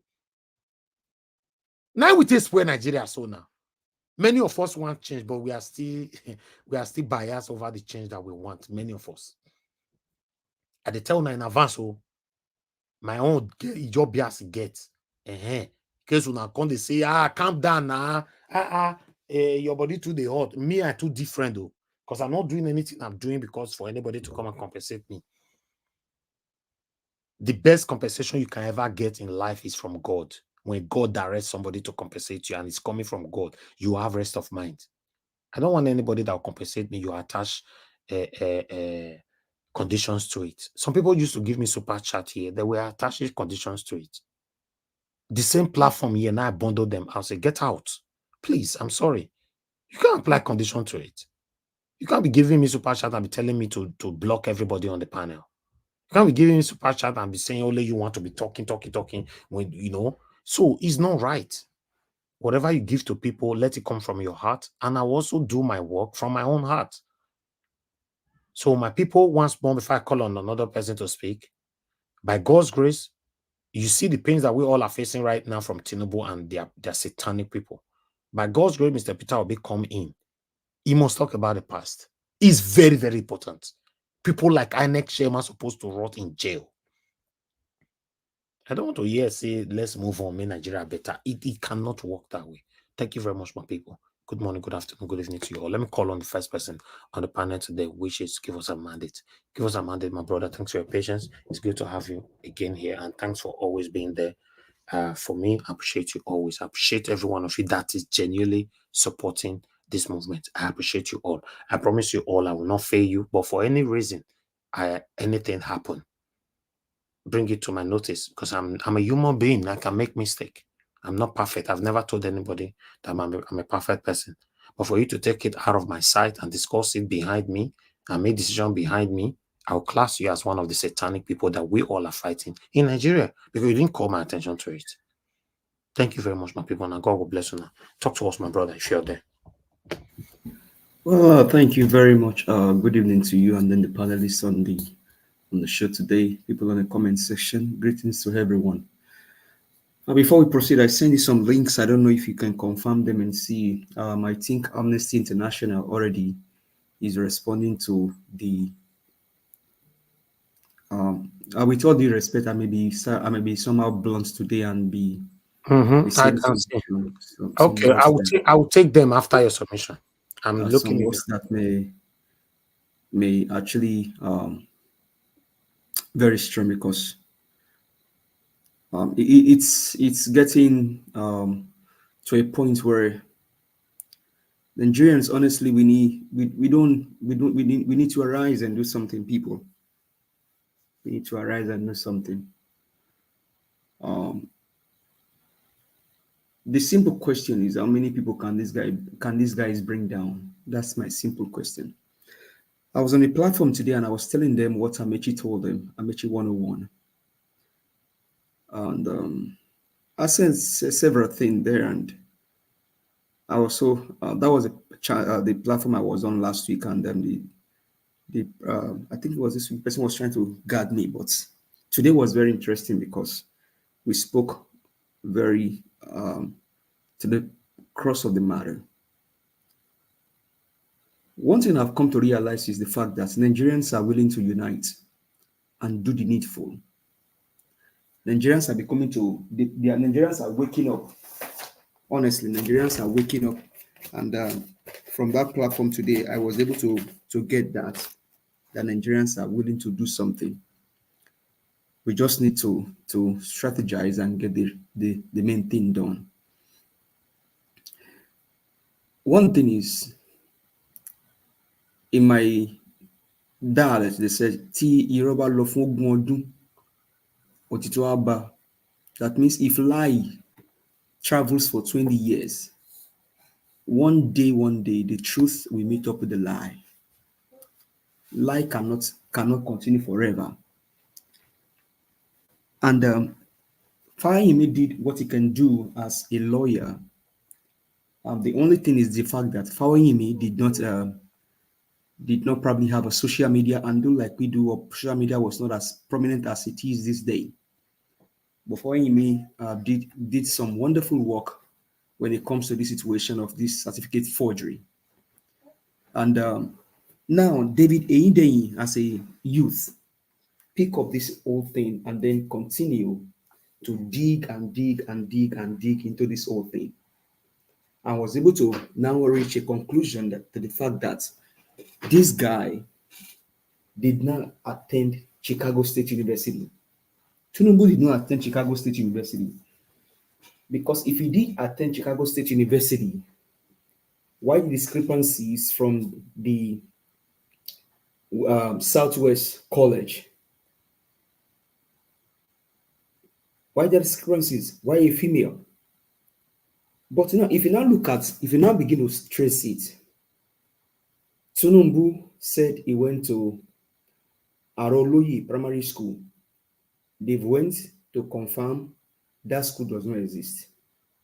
It was said by Bode George. Bode George is a Lagosian. At least, if I, that I'm from Oyo State, if I don't know if there is Aroloyi Primary School, a Lagosian that was born raised and spent his life in Lagos, has told us that there is nothing like Aroloye. At least with the last time I checked, Pa Bode George is old enough to be a grandfather. Now, Tinubu said he went to Government College, Lagos, 1970, right? That school was not founded until 1974, if I'm correct. Tinubu was the one that went to lay the foundation of that school. He was the one that cut the grass, did the foundation and put the linted, and then graduated before the school even started. Tinubu is the one that got NYSC exemption certificate when NYSC have not started issuing certificates. That means Tinubu was already in the mind of NYSC. Tinubu is the only one that have 4 different birth certificates: 1972, 71, 72, 74, and I think maybe 75. Do you see that? Now the question is Tinubu and Abiku that he has 4 different birth certificates? Now, Mesoma only forged JAM results, even though she passed her JAM, but she wanted more out of greediness. DSS had to go to Mesoma's house. They had to set up a panel of inquiry into Mesoma's matter. Now, the simple thing here is Chicago State University said it, and that is where Kenneth is speaking from. Kenneth is speaking from the point of that disposition. He's speaking from that point of disposition of the fact that it was said in the disposition of the school that the certificate that Tifnumbu, Songolere, Amoda, Yekini, Okoremi, the father of Sheyi, presented was not issued by the school. And if something was, if I, for example, now, Paedwin, you live in Germany, maybe Frankfurt, Germany, and I said, Paedwin, I want to buy one German food in Frankfurt. Can you please help me buy the food? I will send you my check. And you now say, oh, because give us a mandate delays in sending me the check, I went ahead and just wrote the check. I wasn't the one that wrote it for you. You just went ahead and wrote the check and put my signature there. That is forgery. The school said we did not present that certificate to Bola. We did not present the certificate to Bola Tinubu. So where did he get certificate from? And to the delusional human being saying that you can design your own certificate the way you want, that is being stupid. With all due respect, sir. That is the highest level of madness, as in madness. They are, I don't know, I think they are animals. Honestly, real animals. So now, before we even go to Chicago, I went to Lagos State Polytechnic. I did OND, and they issued me a certificate. Because it is ceremonial and I misplace it, I can go to Lagos State website and print a new certificate and design it the way I want. I can even put there female when I'm a male. Is that not craziness? Okay, now take it to Chicago State University. You went to the school, you graduated, you lost your certificate. Because it is ceremonial, you can now go and print your certificate and then design it. You will now have, you can even have your father's signature there, because your father is a what kind of human being are these crazy human beings, for God's sake? Is there sense in that at all? I don't know. Maybe I'm the one not saying it right by doing it. I'm not sure, or if there's anything anybody can say. Like, is there any sense in that? Like you went to school because it is ceremonial. You can now go and design your own certificate the way you want to design it. Is that not craziness? Is that not madness? That is just being crazy. And I cite my own example here. My diploma of my master's degree was bent, and I called my school just this May. And they told me, send us money, we can print you another one. Why didn't they tell me and say, okay, go to our website? I live in the United States of America. I went to school here. Just this May, they would have told me, go to our website and go and design it the way you want, even put your father's signature there. That is stupidness and craziness. Like it's madness. What kind of human beings are these? God, man, some things that do not make sense. Like you issue somebody a driver's license, the person misplaced his driver's license and went to go and print another driver's license somewhere. It doesn't matter where you print it from. So the main thing is that you now present, you now asking, where did you get the license from? He said, I already passed my driving test. How did you get the license? He said, how did you get it? Is that not stupidity and craziness? And you see some delusional human being going from one place to another, defending this craziness. A school issue a certificate, so because it's ceremonial, you can now go to their website and go and design it the way you want to design it, without any signature of the president of the school there or the registrar. I mean, I don't know, but sorry for this, with all due respect. I think some Nigerians are already crazy. They are craziness. Their craziness is ×3. Because there's no logic in that. There's no sense. It's just like you go to Unilag. Unilag gave you a certificate. And because you lost your certificate, you can now go to Unilag website and go and print another certificate. You design it, even put the signature of your king or your village chief on the certificate and say you can design it anyhow. You see craziness, you see madness. But what is the crux of the matter? The crux of the matter is the fact that this guy did not attend Chicago State University. Is he the only human being that all of his own thing, he just feels the secrecy with lies, deceit, evil, corruption? You can fight people at your own will. Nobody can question you. Man, what a crazy society. What a crazy man. Man, it just borders on the kind of people that we are. What kind of race? Nigerians. Immorality. Lack of honesty and truthfulness. And that's when Dele was speaking about Omoluabi, you can understand what that thing comes from. Oriki, they have to praise you to your 4th and 5th generation. Man, I don't know. Honestly, Nigeria is, if you think Nigeria has been is worst before, it has now gotten ×10 worst. This is the height of wickedness, delusional human beings. And you see the other guy that came to arise and defend Tinubu, Rufai was asking you. I mean, Rufai did not owe Bulala. Rufai did not owe Ken. He was only asking you, Mr. Azan, have you read the disposition? Mr. Azan said, yes, I have read it. Rufai said, Mr. Azan, have you read the disposition in its entirety? Because I have a question for you. The guy said, yes, I have read it. Mr. Dele Farotimi, have you read the disposition?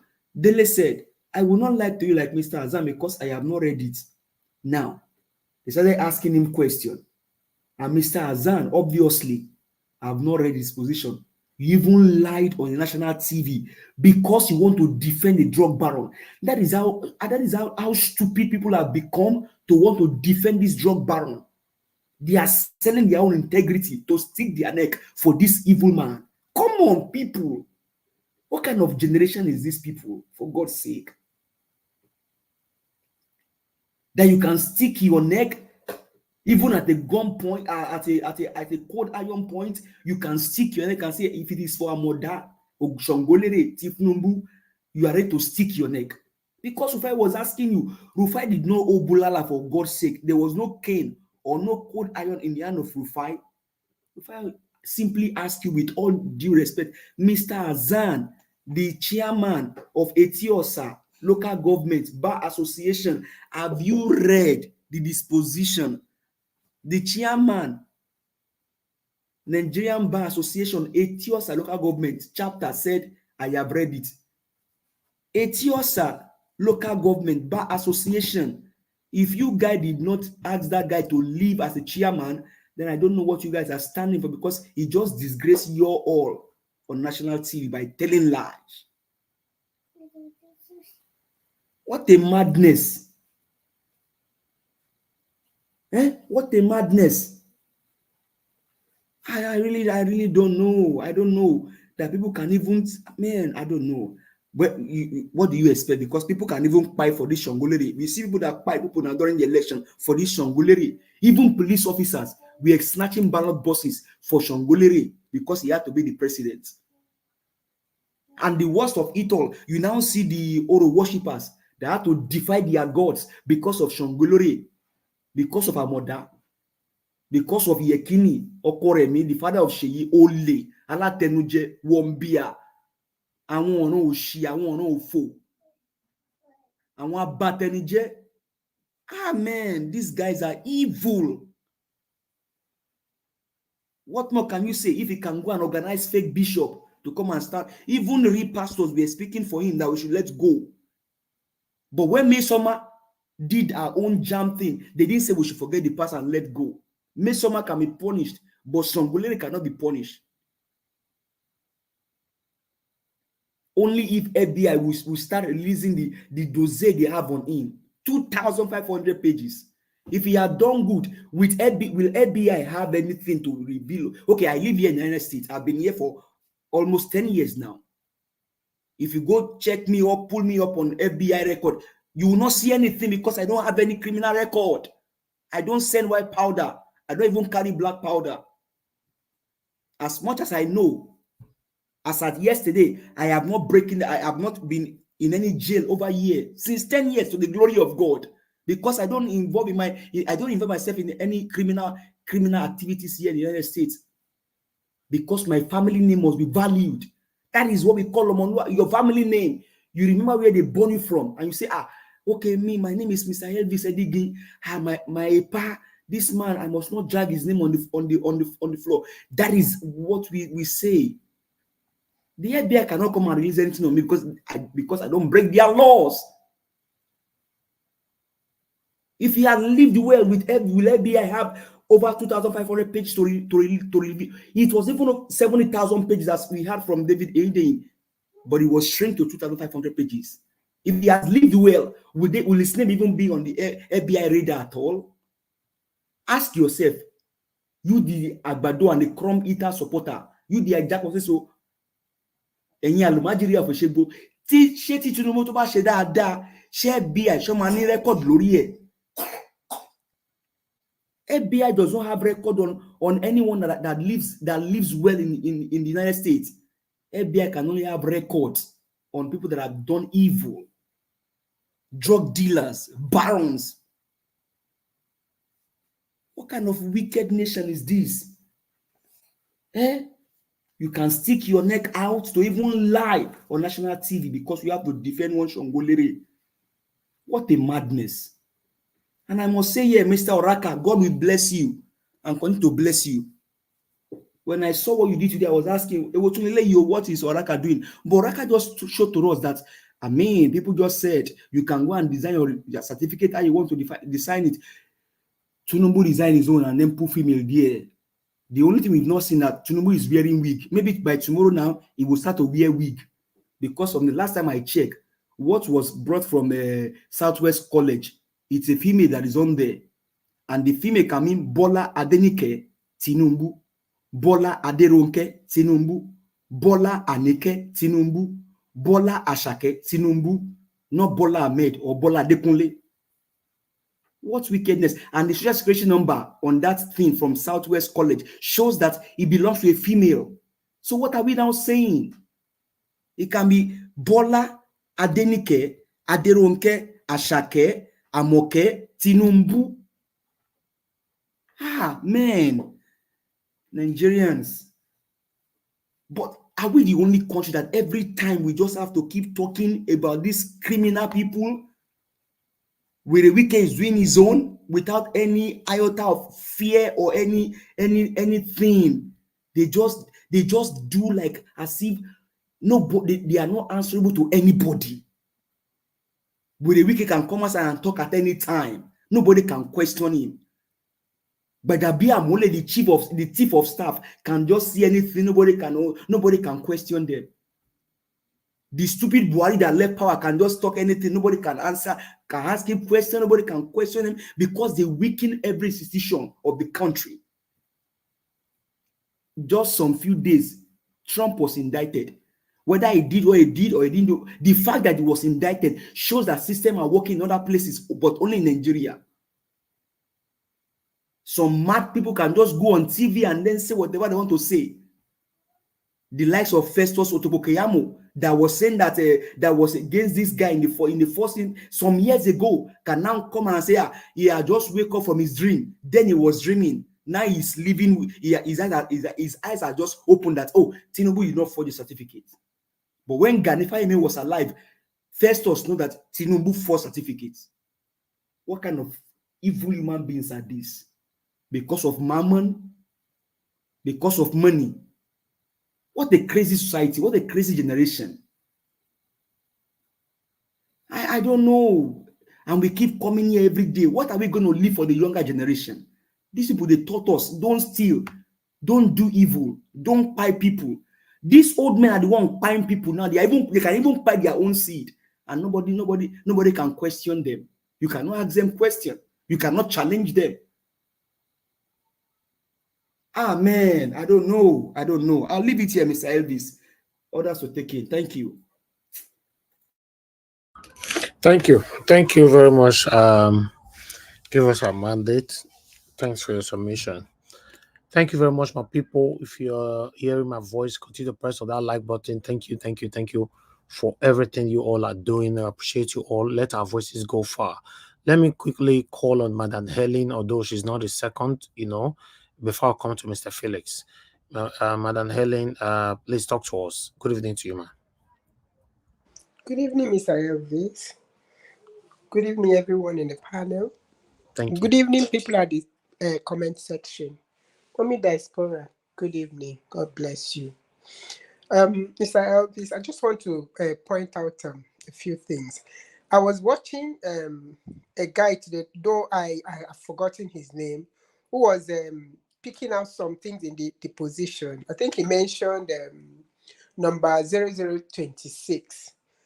That the school called the attention back, that's the attention of the supposed person that submitted that credentials from Southwest College, that the person did not pass the English qualifying exam. So the person needs to go back and write that exam to be able to access the certificate in CSU. I think he said the number of that exam was supposed to be 222, and that if the person does not write that qualifying exams, you cannot, it means, because you didn't pass the qualifying English, this thing, it means your credits are not valid, so that was one of the things he pointed out, which means since whoever it is that submitted that credentials, the person never went back to, write that exam, qualify, and then so that they can have access to this certificate that we are talking about. So which means they never went back. And then secondly, I was watching the Chatham House discussion where suppose this thing had mentioned that they have authenticated the certificate, and then that replacement this thing has also been granted. So why are we now talking about going to redesign your result, the certificate, any which way you are meant, that any which way that it suits you? It's allowed because you have vendors everywhere, and not just that you have vendors everywhere, you have the right to also redesign. a whole school certificate. Then it means if you have the right to redesign, it means you can as well say there's no need for me to go to any school. Can just get up, access one website, and then design one certificate, and then it flies. I don't really understand what's going on. Then this person came on national television because it was on AIT. I was talked about ceremonial certificate and redesigning. That was a national television, and we have young people in this country, you understand, who are right now actually somehow confused because of the school system, and you're telling them that they can redesign their certificate in whichever way they want. It doesn't matter. What are we going to produce in future? Are we seeing where this gaslighting is taking us to? Now, this person comes on national television and lies, and NBC doesn't deem it fit to sanction such. They don't sanction. And then somebody comes quoting your constitution word to word and said, this is the reason I am saying this. And you sanction the media house and call and say they should be called to order or they be fined. It's I mean, we are, I think, like somebody said, oh, Gaga going Madam crazy. Ellen. I think Madam can you Ellen, hear sorry me? to interject. Instead of them sanctioning the media houses, why didn't they call for a world press conference to counter what Atiku said? Okay, you understand? Counter it. Sue this. The guy said, if you think I'm lying, sue me to court. Why are you not suing him to court? Why are you attacking somebody who has quoted your constitution and then the person understands what he's talking about because he's a lawyer himself, and you are not, said, sue me to court if I'm lying. So why are you attacking if there's actually nothing? And then you're now selling, lies all over the place, and nobody is sanctioning you. Nobody is calling you to order. And then the people that are actually saying the truth are the people being attacked and, harassed and chased around. It's this country. Honestly, I don't know. Every day I sleep and wake up, I just wonder what the future holds for the next generation. Because for somebody to tell you that you can redesign your result, it means we're in trouble. Honestly, we are in trouble. There's a job I was pursuing recently, and the criteria was just making sure that you have your NYC certificates and then your school cert. And I saw a lot of people come with fake NYC results. This is even before this saga. I saw a lot of people produce, in fact, at some point, they have people they were referring to, and I just watched it and said, what is going on?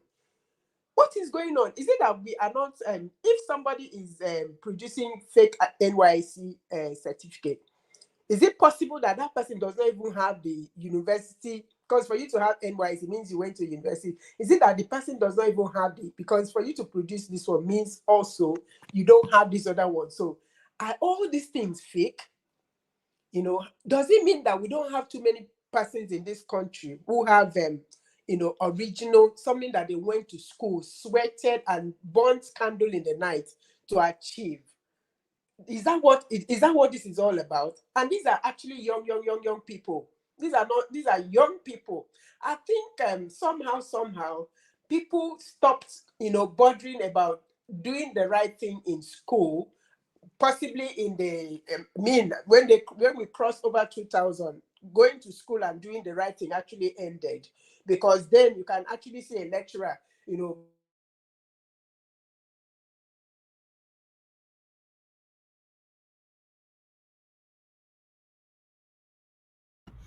Can you hear me? Yes, I Hello. hear you. Okay. Thank you. Thank you. for this call, So it's a sad situation, and we really need to do something about it. Thank you so very much, Mr. Elvis.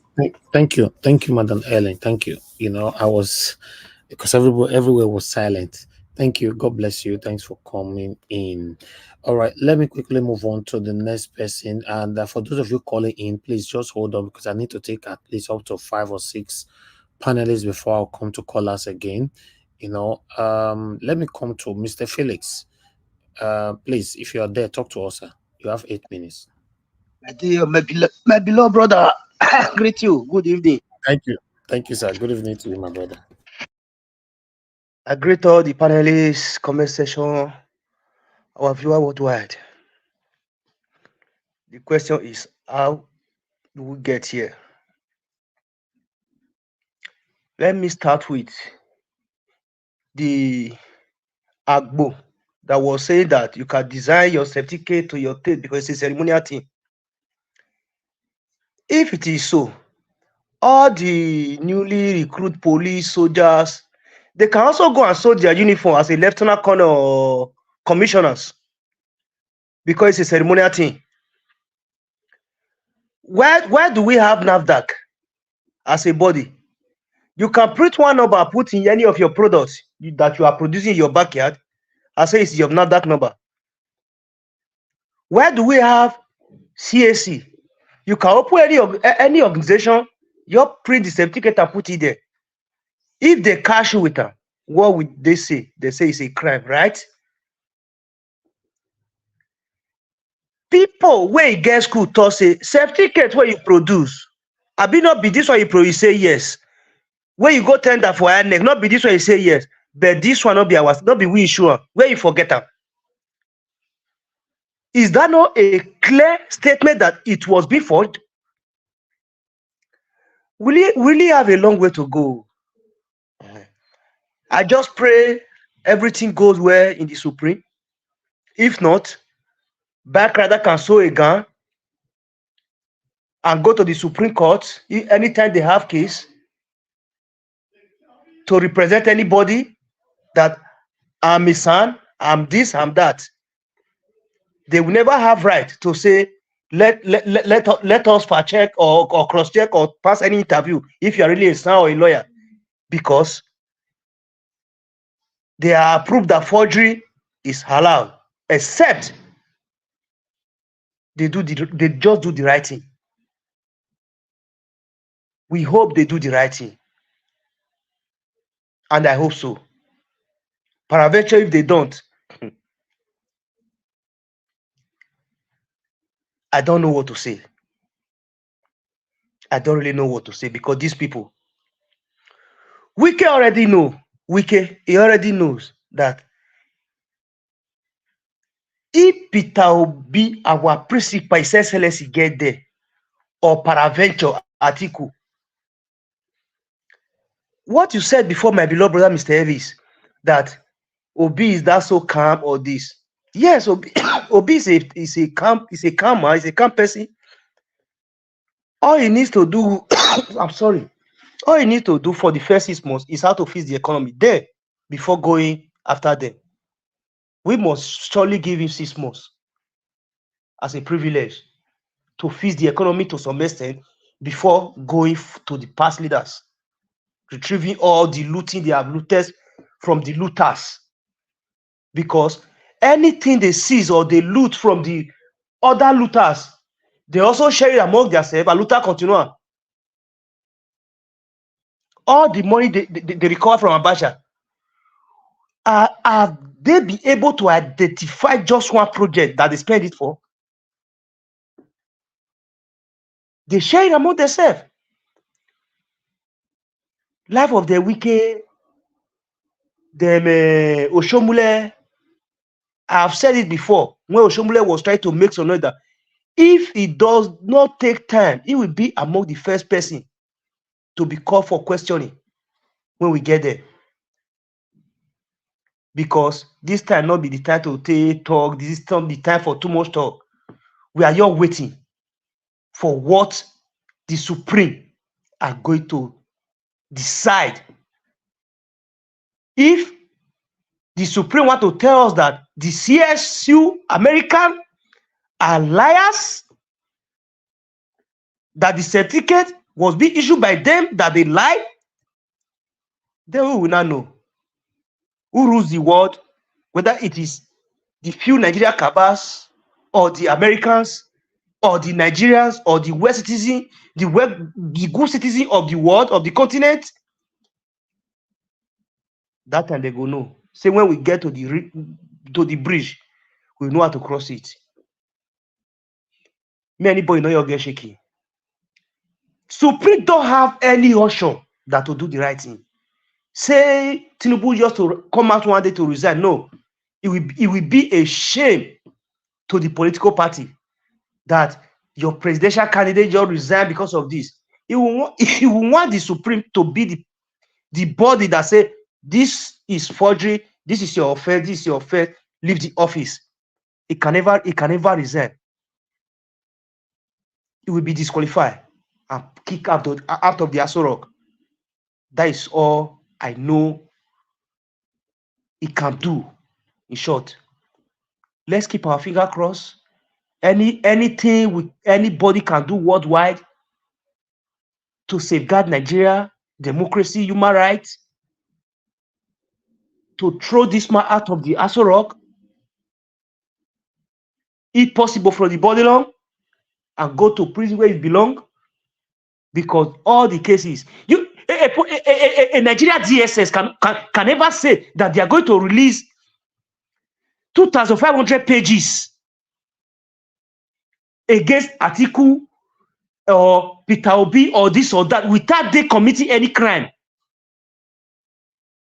Before they say that they are going to release 2,500 pages, textbook not reach 1,000 pages.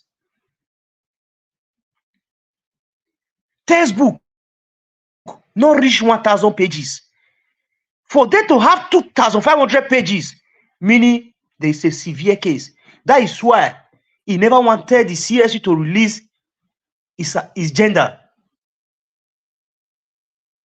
But thank God, Nigeria cabals are not the one who decide the constitution of US. If not, another story now for here. My beloved people, let's keep pushing. We are almost there. We have been patient enough. New Nigeria is possible, whether they like it or not. It's either by hook or by crook. We are taking it back from them, because no Nigeria is more Nigeria than any Nigerians. It's now or never. No retreat, no surrender. I greet you, my people. Thank you for having me. All right, Mr. Felix, thank you very much for your submission. God bless you, my brother. Appreciate you. Thank you. All right, let me call on the next person quickly, which is Boy Gentle. It's good to have you on the panel again, sir. How are you doing today? I'm doing good. How are you doing? Yeah, I'm good. I'm good. Thank you very much. Please talk to us. 8 minutes. Okay. First of all, I hope nobody takes offense to what I'm about to say, because I'm more concerned about Nigeria than any political party or any individual. I'm someone who's in America who didn't have a chance to vote in Nigeria. However, I supported Peter Obi, and I still support Peter Obi. And I support Peter Obi based on the following reasons: that he seems to have the idea that can move Nigeria forward. He has a track record of being able to balance budgets and reduce waste. He is a visionary who has a vision for Nigeria. I mean, listening to all three candidates, he seemed to be the guy with those ideals. And so I support him. And I'm saying that specifically because I hear people saying, Kenneth Okonkwo is whatever the name they use. He's speaking for APC. Oh, this person, APC. And that person, APC. I'm sorry, I say Labour Party. Labour Party. This is not about a political party. This is not about Labour Party. It's not about APC. It's not about PDP. This is about Nigeria. So when we talk about what we are fighting for, please, let's stop the tribalism and stop labeling it a Labour Party or whatever. We are fighting for 200 million such Nigerians who either has been trampled upon by the brutal feet of oppression and cannot speak or do anything to take the yoke away from them. This is what we are fighting for. So I do not belong to any political party. I do not belong to APC. I do not belong to Labour Party. I do not belong to PDP, but I belong to the party of equal rights and justice. That's the party that I belong to. And whatever the party of equal rights and justice says, that I am compelled to abide by. If it's good for an Igbo man, it should be good for an Hausa man. It should also be good for a Yoruba man. It has to be, we have to level the ground as Nigerians and stop all this. For those of us who are in the diaspora, we see racism and we condemn racism. But when it comes to Nigeria, we are so drawn aback and we refuse to condemn tribalism. And we forget that racism, tribalism, and all the isms and schisms belong to the same family.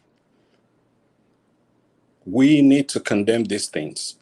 So in our struggle for freedom, let us keep talking about how we are fighting for justice. And we know that the right person, the man who had a clean record, the man who has what it takes to build Nigeria and to take us to the next level, won the election. And also let us fight because we cannot continue to wallow in this valley of injustice and allow people who propagate lies to continue to move our nation to the wrong direction, because we will fall into a ditch, a dark abyss of annihilation if we continue to support the likes of Tinubu or if we continue to be quiet. I'm urging Nigerians, like somebody spoke earlier, why are they not coming out? Why are they not protesting? With all due respect, Nigerians are more interested in Mobad and candlelight. But when it comes to the affairs that directly affect their life and their future, they are unwilling to get up and fight for freedom. It's disappointing considering that we don't have a reason. I mean, we are in overseas in diaspora. We could be selfish and decide not to have anything to do with this situation. But what is right is right, and that's what we're fighting for. If you know a Nigerian, call a Nigerian. Tell a Nigerian to protest by any means necessary. We need to keep protesting until this man leaves power and is held responsible. It is also a shame for those of us who actually academically attained our degrees. And for those of us in America, we do have school loans to pay for this. For somebody to now say it's a Nigerian thing to forge a certificate is an understatement, because we have our degrees and we're paying for it. So let us continue to push Nigerians. Let us continue to push our people. And let's take tribalism away from this.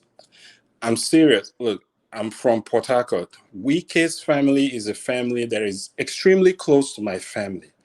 But I don't care. I don't care. I can't support evil. And if you think armed robbers are the people who stand on the road with AK-47 killing people, then you are wrong. If you are in a position to improve the well-being of the people and to attend to the issues that pertain to the people, and you don't do that, and the people happen to lose their lives as a result of lack of amenities that could have bettered their life, you are an armed robber, and your pen is your AK-47. These are the people we need to go after. The politicians are the armed robbers.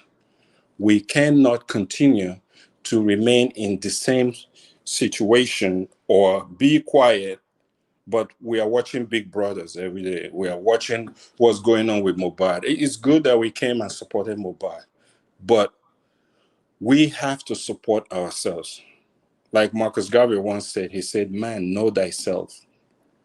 For man to know himself is for him to understand that for him, nature is his servant.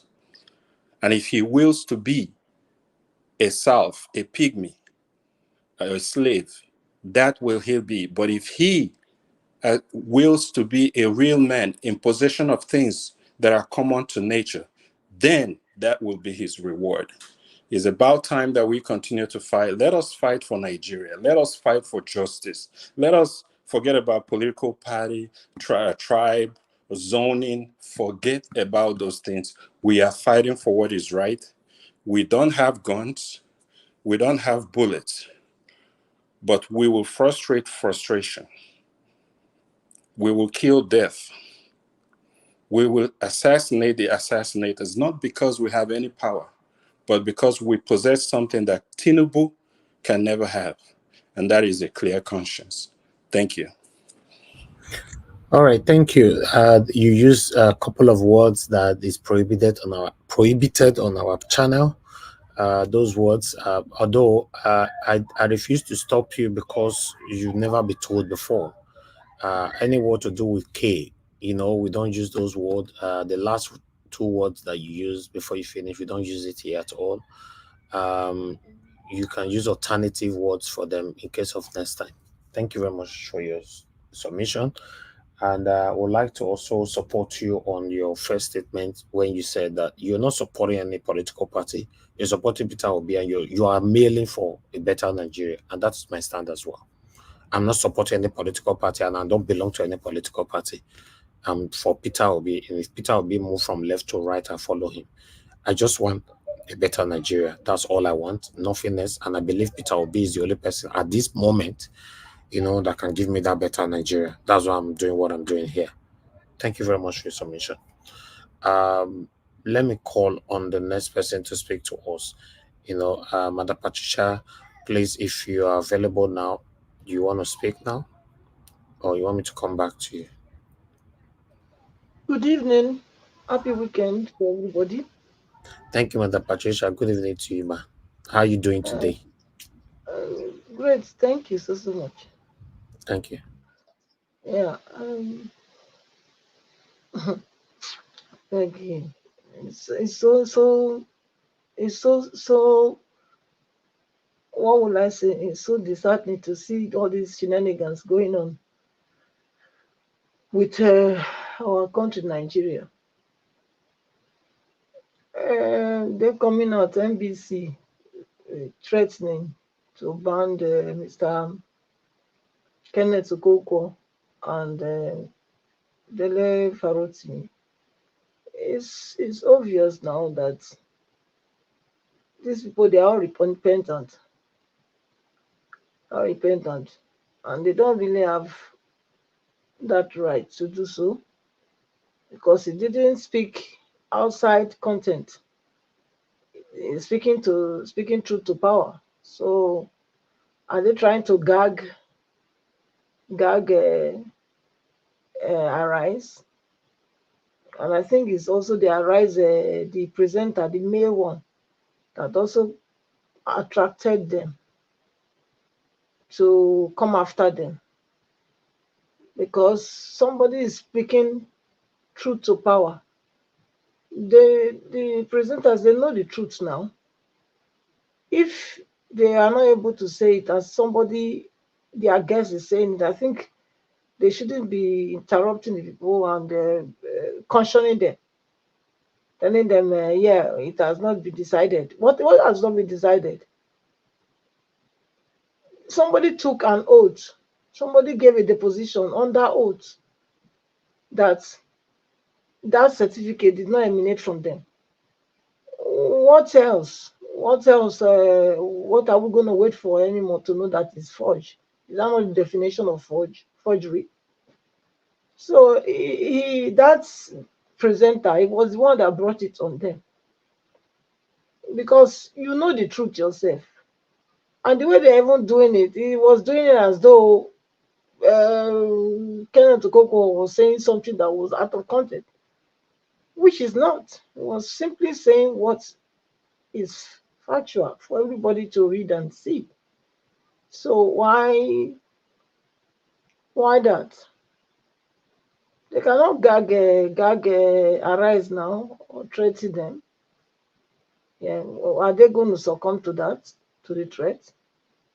The opinion of the guest is solely the opinion of the guest. And if Arise, they are not able to nail it, able to call evil for evil all the time because they are afraid that they shouldn't lose their license, then so be it. Then it's better they lose their license than coming out to deceive Nigerians. It's better. If you say because they are going to sanction you people for that, you will not say the truth. It's not better they sanction you so that everybody will know why they sanction you than you becoming the tools that they can use to lie to Nigerians, as they've been trying to do. Because even this evening, I called somebody in Nigeria and he was like, but they didn't say they didn't attend the school now. I was like, this evil narrative that they perpetrated since 2 days ago now, this APC people, has eaten deep into the bone marrow of these Nigerians. They got the bull ones, of course. I had to bring the person's attention to the fact that, okay, you are telling me that they didn't say that. I said, what about this little girl? She's on ma, what is she called? Yeah, it's not about whether she didn't do the WAEC. She did the WAEC successfully, the exam successfully, but then the result she got, the result she finally declared for herself was not given to her by WAEC. And that was why, and then he said, okay, yeah, but then, okay, yes, which means that's the second leg of what's going on. Should there be any second leg and first leg? The whole thing are together. He attended the school, yes, but again, they didn't give him the certificate. Was that not supposed to settle it for Nigerians that this is what forgery is? So I would say, Mr. Elvis, the Nigerians still get a long way to go, honestly, because if Nigeria was a country that is really working, by now everywhere is supposed to, by now Tinubu, that very day, Tinubu supposed to resign, throw in the towel and say, you know what? No, this is too much for me. I can't. Even all the people around him would have even be telling him, you have to drop, you have to come down, you have to step down. But rather, what we are seeing in that country called the British business entity, yeah, they are calling evil for good and good for evil. How can somebody come out, people's father, people's uncle, people's husband, see white, call it black? You see black, you call it white. And people, you have family at home, and you can still go back to that family without shame. Mr. Ivis is something else. Nigeria is a case. It's a case study for the whole world. Thank you. Yes. So thank Thank you. you. Thank you, Madam Patricia. It's a big case study. You're right. That's why we're trying to stop it. It's really, really crazy. We're trying to stop. It's getting worse. That's the problem. It's getting worse. It's not getting better. People that are supporting these people, I don't know why you're supporting them, because Nigeria is getting worse every day. Every day. This is December coming now. Everybody that is visiting Nigeria this time now, you need to be careful one thing you must have in mind first before going to Nigeria is that there's no single security at all at this particular moment. So immediately you arrive in Nigeria, you're on your own. Just have that in Mr. mind. Elvis, is it even advisable to go? Because everything Yeah, is just no but security. some people will not listen to you now. So you have to say it like if you have to. But my advice is that don't go. But if you have to, have it in mind that you're going to be on your own. You're just going to be on your own. No single security. People kidnapping now for a daily bread. You know, kidnapping now is a lucrative business right now in Nigeria, and nobody's doing anything about it. Mr. Chuksobibo is thanks for calling in, sir. Please talk to us. Good evening to you. Yeah, good evening, Mr. Elvis. Thank you, sir. Yeah, good evening, everybody on the panel. Good evening, those watching, and of course, on the comment section. Unfortunately, the network they threw me out before I realized my space was taken. But it's all good. You see, most of us have been saying this here. I'm not sorry for what is happening to Arise, and the media houses. I think a few days ago I said there will come a time they will even be hunting them personally, and they will start crying. I'm telling you, because they are all in it. They are in cahoots of whatever that is happening. Because you cannot tell me that the media houses can't report things as they see it. Why would they even bring up, thank God for Rufai, bring up the argument of saying, third party? Why no third party was mentioned in the deposition?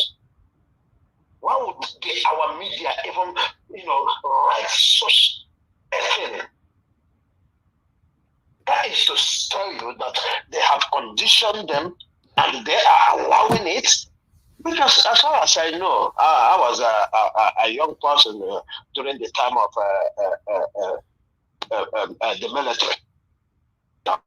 I was just like a normal human being. This is the work that what is it called? The press have been doing, fighting all fronts. Some of them even right from underground and everything, making sure they put the truth out there. And somebody came up, you promoted that person as a Democrat. That this is the first time we have a true Democrat. This is their word, not my words. And this is happening. And none of them is speaking. And that's why, people like us understand that people like Dele Farotimi, the likes of Kenneth Okonkwo, the likes of Rufai, you can shut them down. They will tell you because they are speaking something that is factual. So if you want to take them on, if you want to take it personal, take it personal. Take them to court. They are equal to it. So it's so unfortunate, but we will get there. We will see how they're gonna deal with it. I am not sorry for the media, and I like the response from Kenneth Okonkwo. Let them bring it on. If they wanna do anything, let them talk to him. It is his own word, and I like when he said, "It is my word, and that you cannot stop me from saying it as it is. If it is forgery, it is forgery." I listened to one interview with the journalist that attended the same school. I listened to it, and well done, give us our mandate for getting through. I listened to it. If you listen to it, Mr. Obis, you will understand that the school is completely rotten. Completely rotten. And the journalist is saying that the governor of the state will weigh in. He is suspecting that he will weigh in because he is, preparing to go on the presidency, and the people will remind him that when corruption was on the university that in his state, he did nothing. So he is trusting that they're gonna weigh in. So it is not just Nigerian fight now. When we get to the bottom of this matter, including the lady. the social security number of the lady. We will get to the bottom of this matter. Thank you, Mr. Elvis. I hope I will jump in at any time if anybody got disappointed like me. Thank you, Mr. Thank you. Shakes. God bless you, sir. Thank you, sir. All right. Let's move on. Before that, Nana Henry, thank you so much for the super chat. God bless you. May your pocket never run dry. I appreciate you. Thank you so much, my people. I beg my people continue to press on the like button. You know, we have currently 329 likes. That's wonderful. Can we take that to 400? That would be nice. God bless you all, my people. Let me call on the next person to speak to us. We have Mr. Jonathan. Then before Mr. Edwin. Mr. Jonathan, please, good evening to you, sir. Talk to us. You have 8 minutes. Thank you very much, Mr. Elvis. Thanks for the opportunity, and thanks to all the panelists. Happy weekend to everyone. You know, it's just unfortunate, but at the same time, I will not characterize it as being unfortunate. What we're going through now is a disaster. That's the characterization that I can give it. It is a disaster because the people that we have in Nigeria, Nigerians, majority, or those that have power, I'll put them in one basket. And there are 3 categories of them. You see, they're just one part. There are those that's just who they are. That's just who they are, purely evil. That's just who they are. Those that we're seeing coming out on national TV, you know, putting themselves on record, supporting this evil. That's just who they are. And there are those that they are just doing it because of what they are gaining right now, or what they potentially hope to gain from this evil administration. These 2 set of people, they are just satanic, they are just evil. It's all about themselves. And there are those Nigerians that's why I said, unfortunately, or it's the disaster. Those are the people that they just don't know their fundamental rights. They don't know their rights to free speech, free expression, rights to peaceful protest. They just don't know it, unfortunately. But the first 2 set of people, they are just evil. And unfortunately, they are those that have that they have that grip on power and, in fact, on the resources of that country.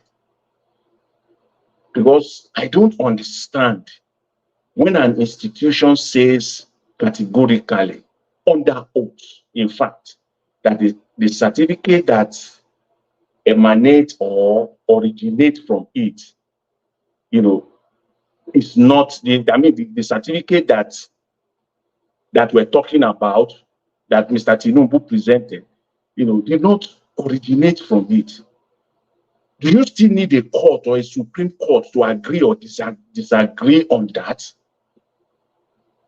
It's only in Nigeria you can see that. And I know people have talked about Miss Summer, that girl. The question is, was it the court that put finality to her forgery? Was it the Nigerian court that actually put finality to her forgery? Of course not. It was the institution that issued that certificate or that statement of result that put finality to it, and everybody agrees. All benefits were withdrawn. So what are we talking about? What court are you even waiting for? Okay, agree that there is a case, a case rather, that is in court ongoing right now. But if it is not the court that we are all looking at to put finality to this specific matter, not electoral malpractices, not beavers, not manipulating of election results, this particular issue, we don't even need the court, any right-thinking man, to put finality to it. That finality has been set by the institution that issued that certificate. That country is just like a soap opera. We've seen it before. They are just playing it for us over and over again. It's when they want to cheat and they want to perpetrate their criminality, they will say go to court, or they will say they want to investigate. And I've heard that, in the last 24 hours, all those people that they are coming out, then we have to investigate further. That's how they want to. That's their criminality. We want to investigate. Who will investigate? Who will investigate? It's just so unfortunate. That means this is just I don't know. Arise News, with respect to NBC, this NBC intimidation letter. For me, I will only admonish Arise News to continue doing what they are doing, what those things that are right that they are doing. They should just continue doing. They should not cave in. They should not cave in. And I dare NBC or the Tinubu propaganda machine to sanction them further, or to sanction them in any way. I dare them that this time, for me, they will not go that far. What they are doing to them right now is just bullying them. It's just bullying, playing his game. How can you say this is a fact? You can come out now and say it's not an alleged. You can't say it's not even alleged. And this is the opportunity. In fact, the media in Nigeria, this is their time. Any new media house in Nigeria or organization, this is your time to put every notable politician in Nigeria on record.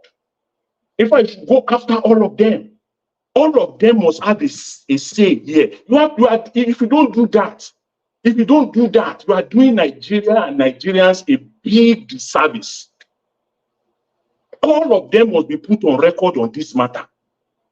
Any notable from anyone that you can get hold of, because election will come now, and they will be asked this question, and they will say, "I don't support forgery.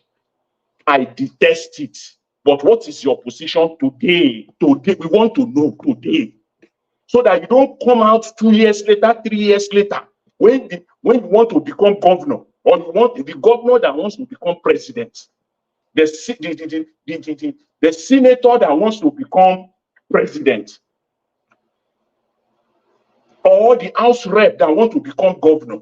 Let us know your position now. This is the duty of the Nigerian media. This is your time. This is your opportunity. Put them all on record. The print and the broadcast media in Nigeria. This is a call on you all. You must put every notable politician's here on record on this matter. If you don't do that, that's a big disservice, because this thing will happen again in Nigeria. Because it is this psychopaths, all of them you see speaking today, they will come out and be saying otherwise, just to do what? To deceive the gullible Nigerians. That's going to happen. And it is the duty of the Nigerian media to put them on record. They must do that. If they don't, that's a big disservice to Nigerians. And for us Nigerians that are in diaspora, I must say, we have a lot to do here. This is our time. We cannot say that this is outside what we can do. It's not outside what we can do at all. You must get CSU to account for this obvious wrongdoing in this matter. They have to be. We have to do that. And I'm saying it categorically. If I'm ready, I'm even ready to put my own resources. And I know Nigerians, all over different platforms. Not for anything. We just want to, because it is for our own good too. It is for our own good. This school must be. This school will either go down, because you can sue this school for $20 billion.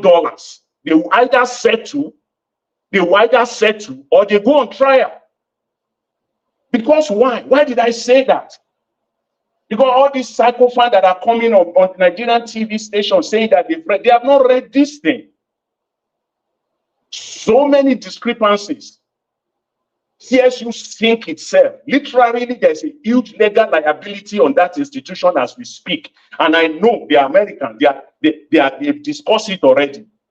They know that there's a big legal problem right now as we speak, because that so many discrepancies, so many of them. This will not be the time to highlight them or to even mention them further, specific for specific. It was a total blunder, a colossal damage that they brought on themselves. They will either settle, out of it, or that school will go down if they want to pay the money. Because you can't do this. This in America, in the Western world, you can't do this and go away with it. It's not possible. Anybody, any lawyer that is hearing me now, if you are a Nigerian, please, and you believe in a good Nigeria, we can't keep quiet on this. Why they are fighting it out in Nigeria?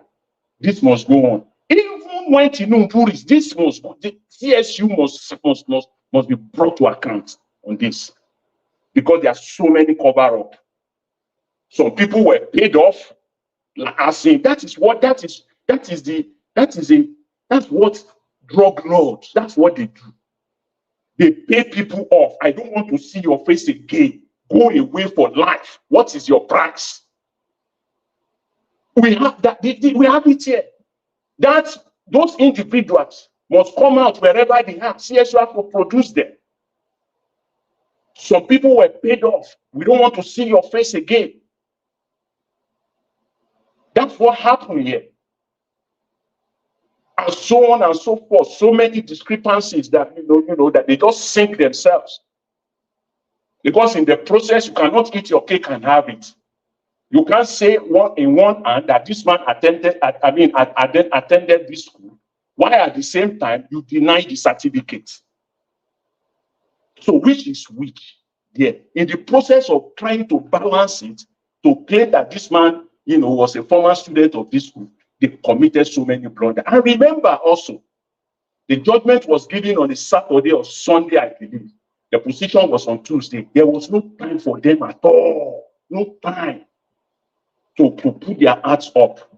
They came to that deposition unprepared. If you just read the deposition, it's like you read page 67. Go back to page 5, page 6, page 7, and compare it with page 67 to 69. You just see the discrepancy. The lawyer knew what she was doing. She will ask the question. 20 minutes later, I believe she will come back to it. Because if you are saying the truth, your truth will be consistent. If you are covering up, it will not be consistent. And that's what happened. That's what happened in that deposition. So I just want to, at the end of the day, it's Nigeria. The Nigerian Supreme Court is involved right now, and say, this is it. They will have to dance naked. They will have to dance naked, not just in the front of Nigerians alone now, because prior to this time, during the election, after the election, during the petition tribunal, it's all about Nigeria. Now, they will dance not only to Nigerians naked now, they will dance naked to the entire world. Thank you. That's it. I will leave it at that now, Mr. Elvis. I really appreciate the time. Thanks very much. Thank you, Mr. Kingsley. God bless you, sir. Okay, let me move on to Mr. Edwin. Mr. Edwin, thanks for your patience. Good evening to you once again, sir. Talk to us. You have 8 minutes.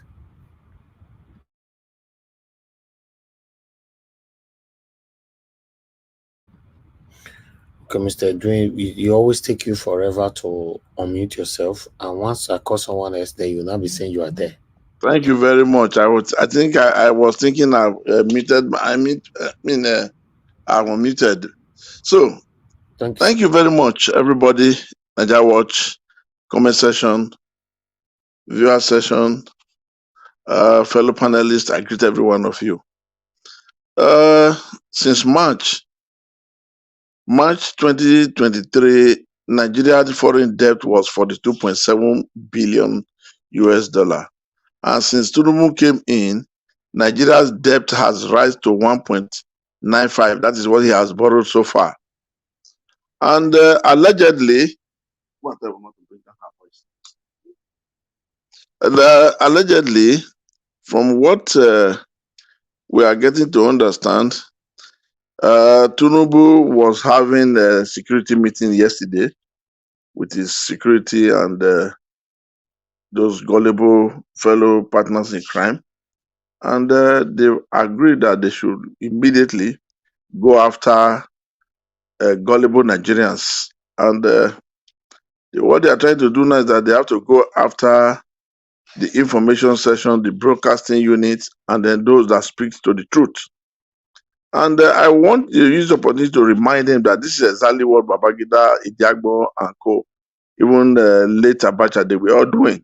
And that is the complete act of dictatorship. If they've forgotten, that is, they should now know what they are doing now. And that is why he became a member of Nadeco himself. Now he's not taking that part. That is good. And allegedly, what we are hearing, they've decided that they should go, the EFCC, the fight by EFCC of him, Akpabio, his wife, Bajamila, and 3 others should, go out of where it is. Let me use that word. And allegedly, again, they've also said the EFCC should go and then get Obasanjo file out. Now, this is the act of total dictatorship. And he wants Nigerians and his party, APC, want Nigerians to believe that this man has no discrepancies.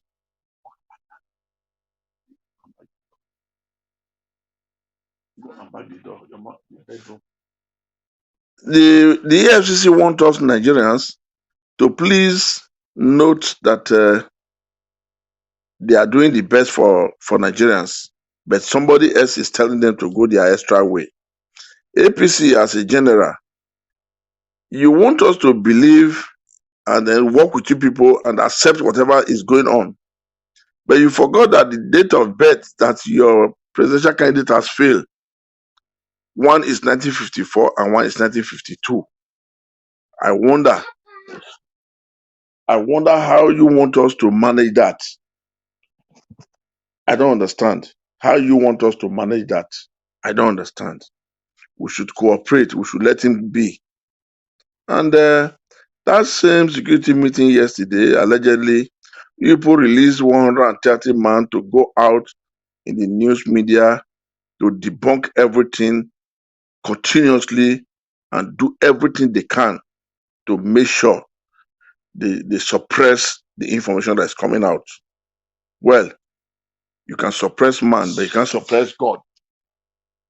You can suppress man, you can't suppress God. That is one thing I am sure of. You can suppress man, you can't suppress God, APC. No matter what people are thinking. And outside that, let us quickly now go to the informations we are trying to work on by saying the secondary school he went and the primary school he went was in the governorship form. But today is no more there. The schools he mentioned is nowhere to be found. And on my own, my reasoning is this. I am now telling gullible Nigerians that this man is telling us for not being able to show us his secondary school and primary school, his family, his extended family, means he's telling us that he's not a Nigerian. He's from Guinea-Bissau. Because when you are investigating anything with common sense that is though not common, will lead you to some part which will look like it's a closed part. And that closed part, if you try to look beyond it, that is where the facts are lying. It's common, it's not common, which is common sense. This man, for not being able to show us primary and secondary school in Nigeria, it shows he attended his secondary and primary school in Guinea. What I'm saying now is my word. I didn't read it from nowhere, and I never heard it from nowhere. But I am telling you people, fellow Nigerians, that with common sense, you can understand exactly what this is all about. So, now, let's leave there. At the same time, somebody is telling us You can just go out to say the why certificate they issue to me, I didn't like it, let me go and redesign it. Is that not funny? And the person that was speaking called himself SAN, S-A-N, Senior Advocate of Nonsense, by saying a certificate is a matter of you can do your own design if you need to. It's painful.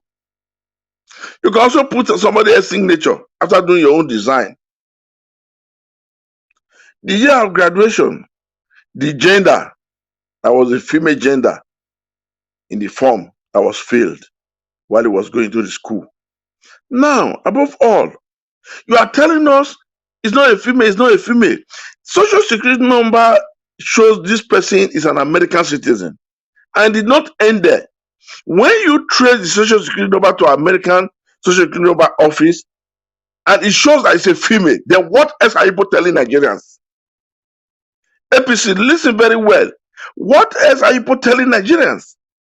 A social security number from the birth registry office and from the tax office is reading a female. A school form is reading a female while it was entered. And now you want us to come and tell us it's all mistakes. Come on. This is our common sense. What I'm trying to say now, I didn't read it from nowhere. But use your sense, use your brain. If a social security number is assigned to somebody, it's going to be there, whether it's a male or a female. And this same social security number now corresponded with a female that was admitted into the school. And you are still arguing. People are still arguing. I imagine how much you want to fool Nigerians and insult the intelligence of Nigerians. Not to talk about the national and international embarrassment you people are putting upon our people, our citizens. Let's talk about the NYSC. What is there? There was a form during the governorship form that he filled that he didn't have it. But the presidential election, the presidential form that he filled, he now have it. What are we saying? Who is fooling who? Who is fooling who? And Professor Kaimon, you are finding it difficult to come out now to say something. You know what? My take is this. In my own sense of reasoning, this is also not what I read or I heard from anywhere. This is my own word. You know why? You are keeping quiet and why he gave you this appointment? He gave you the appointment because he knows when you were with the late son, you knew the facts. He knew you have a better idea about the facts. That was why he now gave you this appointment as an award, as a gift, as a compensation. So you can now continue to keep your mouth quiet and keep your mouth shut. Otherwise, why is Femi not giving? Why is Femi Kayode, the former aviation minister, why was he not given a ministerial position? You that he gave is just to compensate you to keep quiet. You are one of those burying Nigeria and burying Nigerians as a nation and with the citizens. Because you know this fact. Your former boss was chasing this investigation while I was prosecuting it. Now that your former boss is no more there, this man knew you were in that office. You have a pretty good idea of the whole facts that surrounds this situation. I will tell you categorically from my own thinking that you were given this job just to keep quiet. And that's all. Nothing more you can tell us, unless those who does not have that sense of direction. But for me, someone like me, when I sit down, I can always be able to sit down and look back. They go beyond with all I have collected, work on it and break it down. You got this ministerial position just to compensate you for what you know. And it's not good. It's not good. Now look at what's happening to Nigeria as a country. Look at the international embarrassment we are all now backing. Is it good? Now you refuse to speak up. You refuse to do the needful to help this country, Nigeria, and the citizens. Well, prosperity will judge every one of you that allied with this thing. Well, however, your presidential candidate, because I don't see him as the president, your presidential candidate should wait. FBI informations are coming out. I will see how much people can bury these things from Nigerians. I'll see how much people can do that. FBI informations are going to come out. Their record, their file, what they have in their file for a presidential candidate will all come out. At the end of the day, I tell you one thing. This is Western world. When you want to play the champion game, the American, they will take these things up. They will take up this case. You know what's going to follow up?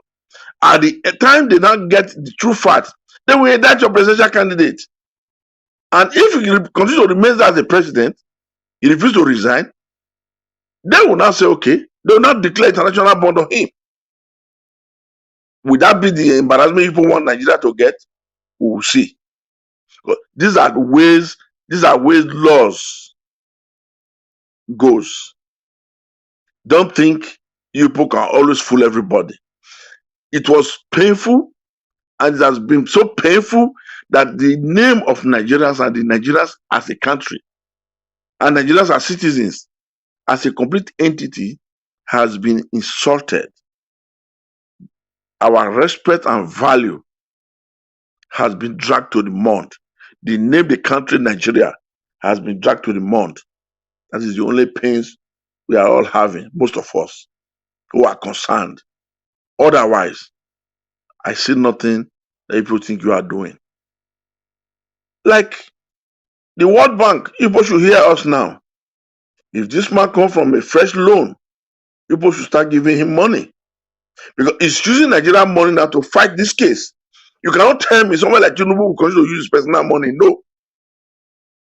All that is borrowing now is to wage himself, bank some of them, hide some of them, drive the accounts or the nation's account or treasury, and at the end of the day, that if he lost, he will not sit back on that. There should be no international, all the international banks, IMF and Co, World Bank, don't give Nigeria government loan for now until we know who is our president. Unless if people know you are giving loan to the lady that owns this information and these documents, but this lady did not contest election in Nigeria. So any other person that contests election in the name of woman that we have now, let it be sorted out and let it be cleared before people can embark in giving Nigerian government loan. Because for now, if the number one, we can't be sure of who is there, then we can't be sure of who is taking money. So that is my take in this, and I'm begging every Nigerians, don't be fooled, don't be insulted, All and right. don't be babooed. Thank you. Because these people, they are not ready to change. Thank you. And they don't think we know what we are doing. So I thank you very much, Nigeria Watch. Thank you, sir. Thanks for your wonderful submission. God bless you. Thank you. Guys, press on the like button. Press on the like button. We're almost done. We have just 2 to go before we go on the final submission. Mr. Elvis. Yes, sir. Sorry, can you check the private chat and then look at the last link I sent to you if you want to look at it? Okay. I'll take all of them. I will take everything together at a second segment once everybody finished talking. Okay. Yeah. Thank you. All right. Let me come to Madam Ame. Right. Thanks for joining us, Madam. Good evening to you. Please talk to us. You have 8 minutes. Okay, you are not there right now. I'll move on to the next person. Engineer Francis, thanks very much for joining us, sir. Good evening to you. Please talk to us. Good evening. Good evening and good evening. Thank you, everybody. And all protocols observed. Let me start with this. Just like And in addition to what the last caller, the point he made, let me also say this to Festus Koyamo. When he is through using you to shield himself in this thing, and let's say later every place is calm that he is now going to be president, don't expect that you will be in that aviation ministry any longer, because he will get rid of you. He brought you in so that you will help him hide whatever Ganifa Emi pulled up on him that you guys were prosecuting that time. And he's succeeding because he's now giving you whatever. And does that tell you what kind of a human being you are? One that will sell his motherland for whatever he's giving you? Anyway, let me put that on the side. It's looking to me now like Tinubu is not the person making the decisions. He surrounded himself with real dangerous people, and they are the ones that are making the decisions, and he's just signing. That's starting from his wife all the way. That's what it looks to me. Now, I think it's time for a roll call. The roll call is this. When we hear this, like these guys in Chicago saying that it's a Nigerian thing, we all say, no, no, no, no. That's an insult. But let's look at it. I want you guys, maybe after this program, to just go to IREV and pick on any local government. By the time you go through a few polling results, you will see one with some scratches, some were erased and redone. What is that? Forgery. So it's a Nigerian thing. What do you call it? Look at all the areas where they scratched off Obi's votes and added it up in their own. That's forgery. In any way, well, you can give it any other kind of interpretation. I mean, definition, well, nomenclature-wise, but the point is that it is forgery. So he got in there with forged everything. Even the final collation results Mamu Yakubu made, that's forged also. So everything about this man is just forged. There's nothing decent about him. Oh, Tinubu, why did God put you in Nigeria? Because it's definitely not our portion. And now, it's like you are trying to make us slaves in our own houses. First, when we say something, you shut us up. Where we said yes, you put it in as we said no. So you shut us up and you got up there. And now you want to shut us up completely so that we don't say anything. Well, thank God that you are starting with the press, because hello Arise, hello Channels, and all those AIT, welcome to your doom. I'm sure you guys have legal departments that would have fought this thing when it was happening to us. But now it's going to happen to you. And that is how dictators operate. So you, for not even coming out to defend us when he was shutting us up, when he was slaughtering us at the toll gate on NSAS, you guys were just giving us some nonsense. Now it's your turn to be shut up too. So don't come crying. And when he's done with you guys, he will now start picking people by night and buying them. Don't worry, it's coming. If your legal department cannot pick this thing and expand it and even call CNN and all the national worldwide media to come to your aid and defense, shame on you. Don't even tell us, because we are in it now. And you guys have seen it. It was, well, the main father of the American freedom of speech in 1775. He said, "In as much as I might hate everything you have to say, I will still fight and give my life for your right to say it." Hello, press. Are you giving us the right to say that thing? That was Patrick Henry, 1775. So you guys, when you talk, remember that freedom of the press is extension of freedom of speech. It's the same thing. Now you guys are seeing it, and you guys are sitting there like Dr. Batty, just drowning your brain in nonsense. Look at what kind of stupid arguments these people are coming to make, that you can form your own diplomas. Very soon, well, I hate that any of you ends up on an operating table with a doctor that formed his diploma operating on you. What are we saying? Nigeria, what is wrong?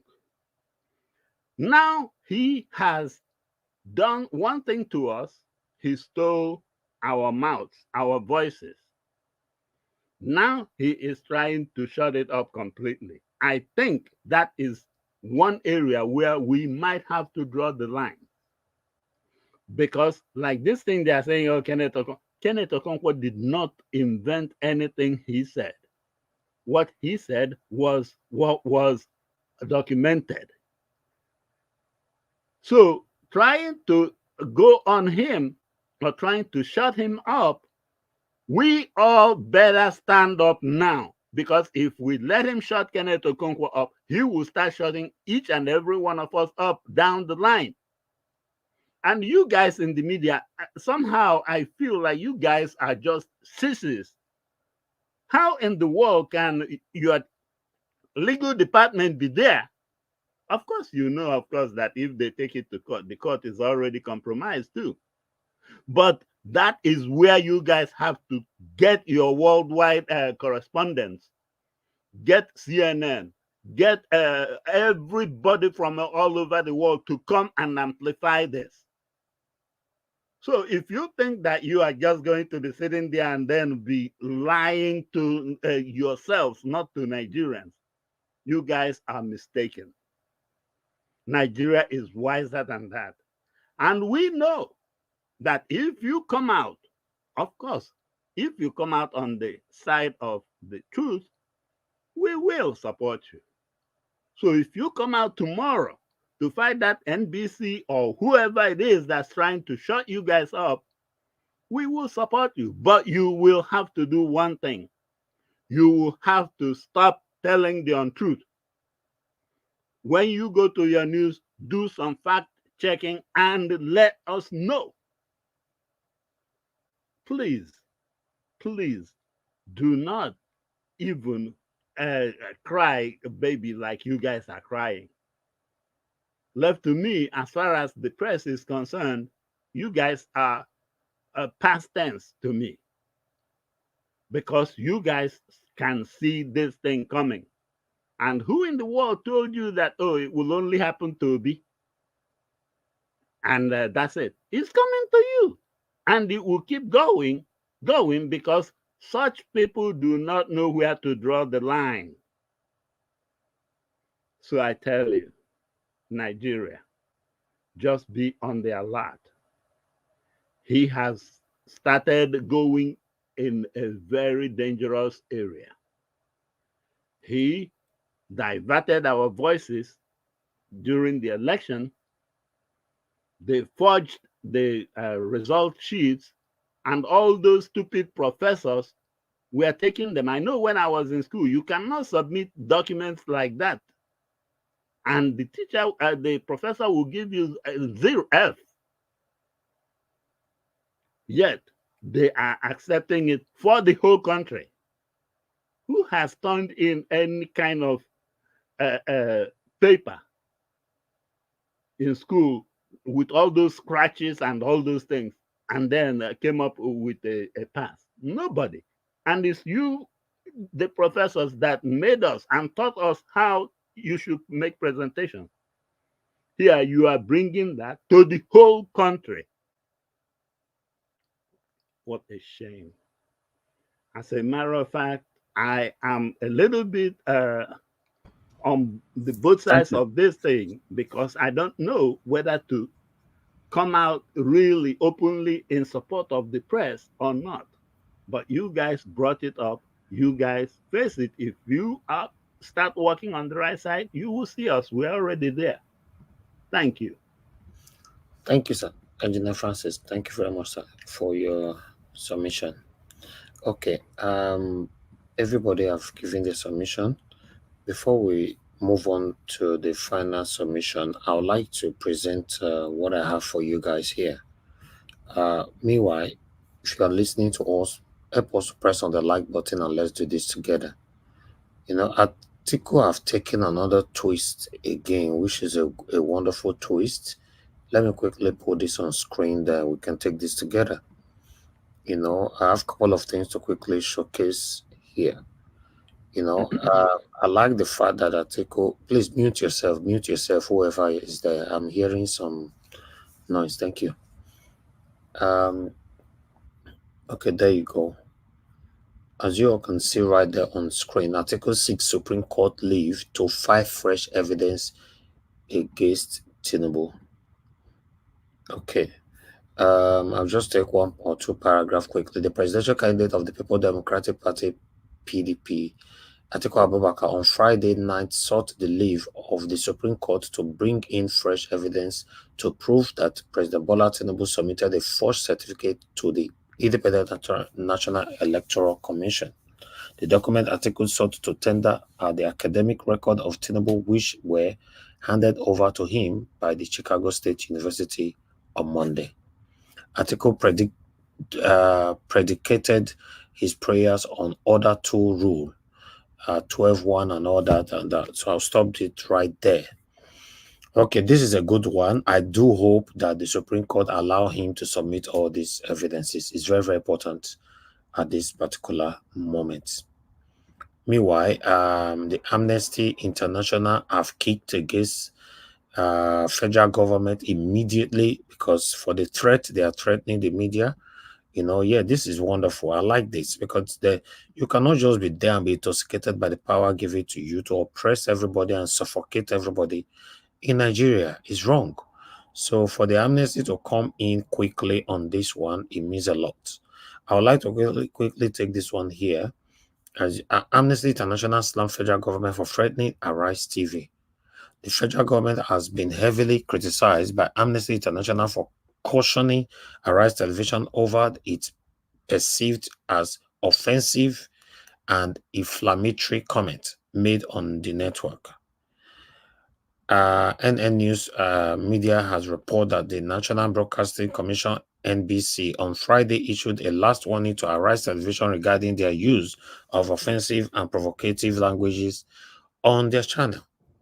The caution was conveyed through a letter titled Prevalence of Offense and Inflammatory Comment. Warning.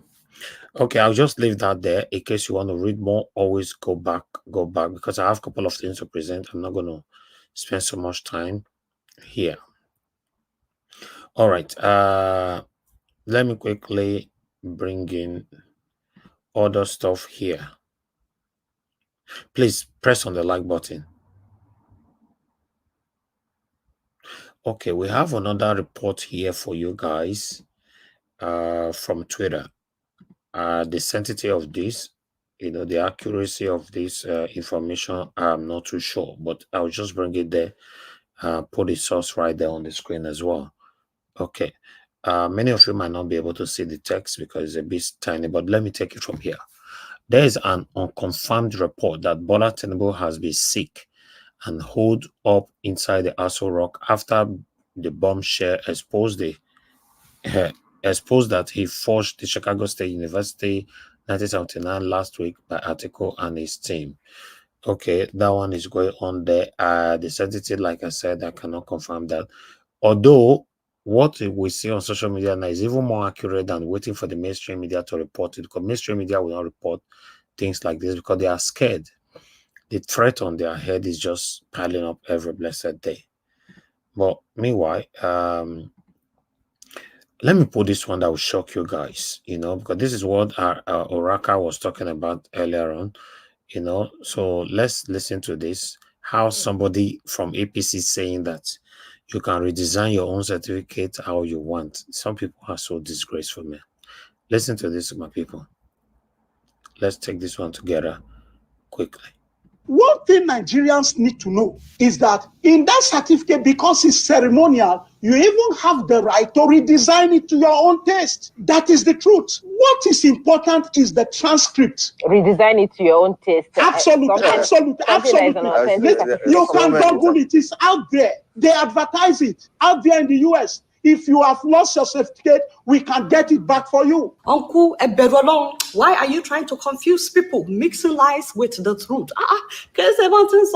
It's not like that. So he said what is important is transcript. Don't you know that anybody can design transcript as well? There are websites where you can design a diploma, a certificate, and transcript. If you are acting drama, for example, or you are doing movie and you need a certificate to use in your movie, you can also do fake ones for your family members, especially if they want to fill the seal on the diploma. Like if your parents want to hang your diploma in their house in order to say, that is my daughter's diploma, to bragado, mommy, let me graduate. Or if you want to blow it up and hang it on your office wall, you want it to look like the original one, but oversized. But even those websites, my people, like Valleygrad, for example, have disclaimers all over their sites that, this is not real. Look at this one. They wrote, it should be made clear that these are not real diplomas or transcripts. We are not an educational institution and cannot be used for accreditation. The reason they said that they are not an educational institution is because you are supposed to go to an educational institution to get valid copy of your transcript or your certificate. And before you check out, you have to click that you agree that you will not use this site for any illegal purposes. By the way, see how much they are charging. $109 when you can get authentic one for $26. And then they said add transcript for $60. I mean, it cost me $7 to get my authentic transcript from my school. Unless I'm using this for nostalgia, or I'm making something up. I really don't need it unless I'm acting a movie, More importantly, this technology was not even in existence when Tinubu was running for governor in Lagos and he submitted fake, well, they said we should not say fake, but it is fake certificates to INEC.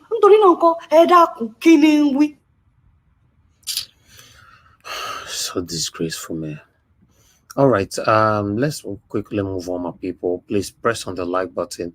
I'd like us to listen to what Adiola have to say completely on this whole certificate saga and the forgery of Bola Ahmed Tinubu. Let's take this one quickly. Somebody's calling in. Please just hold on. I can't pick a call right now. Let's quickly take this one together. Mr. President, anybody that has the lever to forge documents. So you forged a whole school certificate? How were you able to sleep at night? And we're not just talking about forgery, we are also talking about possible identity theft. Now we know why he didn't want the gender on his documents reviewed.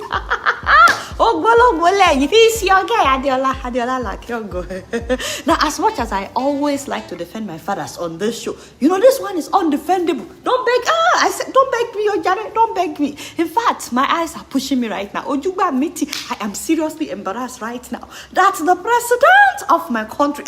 Oh, God. Give me 1 minute. I'm okay. I'm trying not to cry. That the whole president. By the way, how can somebody that forged documents become a president? Or allegedly, let me say allegedly. How can somebody like that become a president? Especially in Nigeria, a very religious country where everybody crucified a young girl that forged jam results. The surprising thing is some of the same people that said what that girl did was wrong are now making excuses for my father. Tinubu, you see, Nigerian politics can make people forget what is right, what is wrong. One thing Nigerians need to know is that in that certificate, because it's ceremonial, you even have the right to redesign it to your own taste. That is the truth. What is important is the transcript. Redesign it to your own taste. Absolutely. You can Google it. It's out there. They advertise it out there in the US. If you have lost your certificate, we can get it back for you. Uncle Eberolong, why are you trying to confuse people, mixing lies with the truth? All right, I'll stop it right there. Thank you very much, my people. I just wanted to quickly bring that one in. It's so disgraceful to know that some people come on air to defend Tinubu or satanic APC without not thinking that the people that you're talking to, a lot of people are aware of how these things work. You know, you just come on air to disgrace yourself, or probably to tarnish your image and block the opportunity of you becoming anything again in Nigeria. Because in this postmodernism, Nigerians are not joking anymore. Anybody that wants to be ruling us henceforth must be properly scrutinized. For example, people can turn you down by not voting for you because of this particular video you did.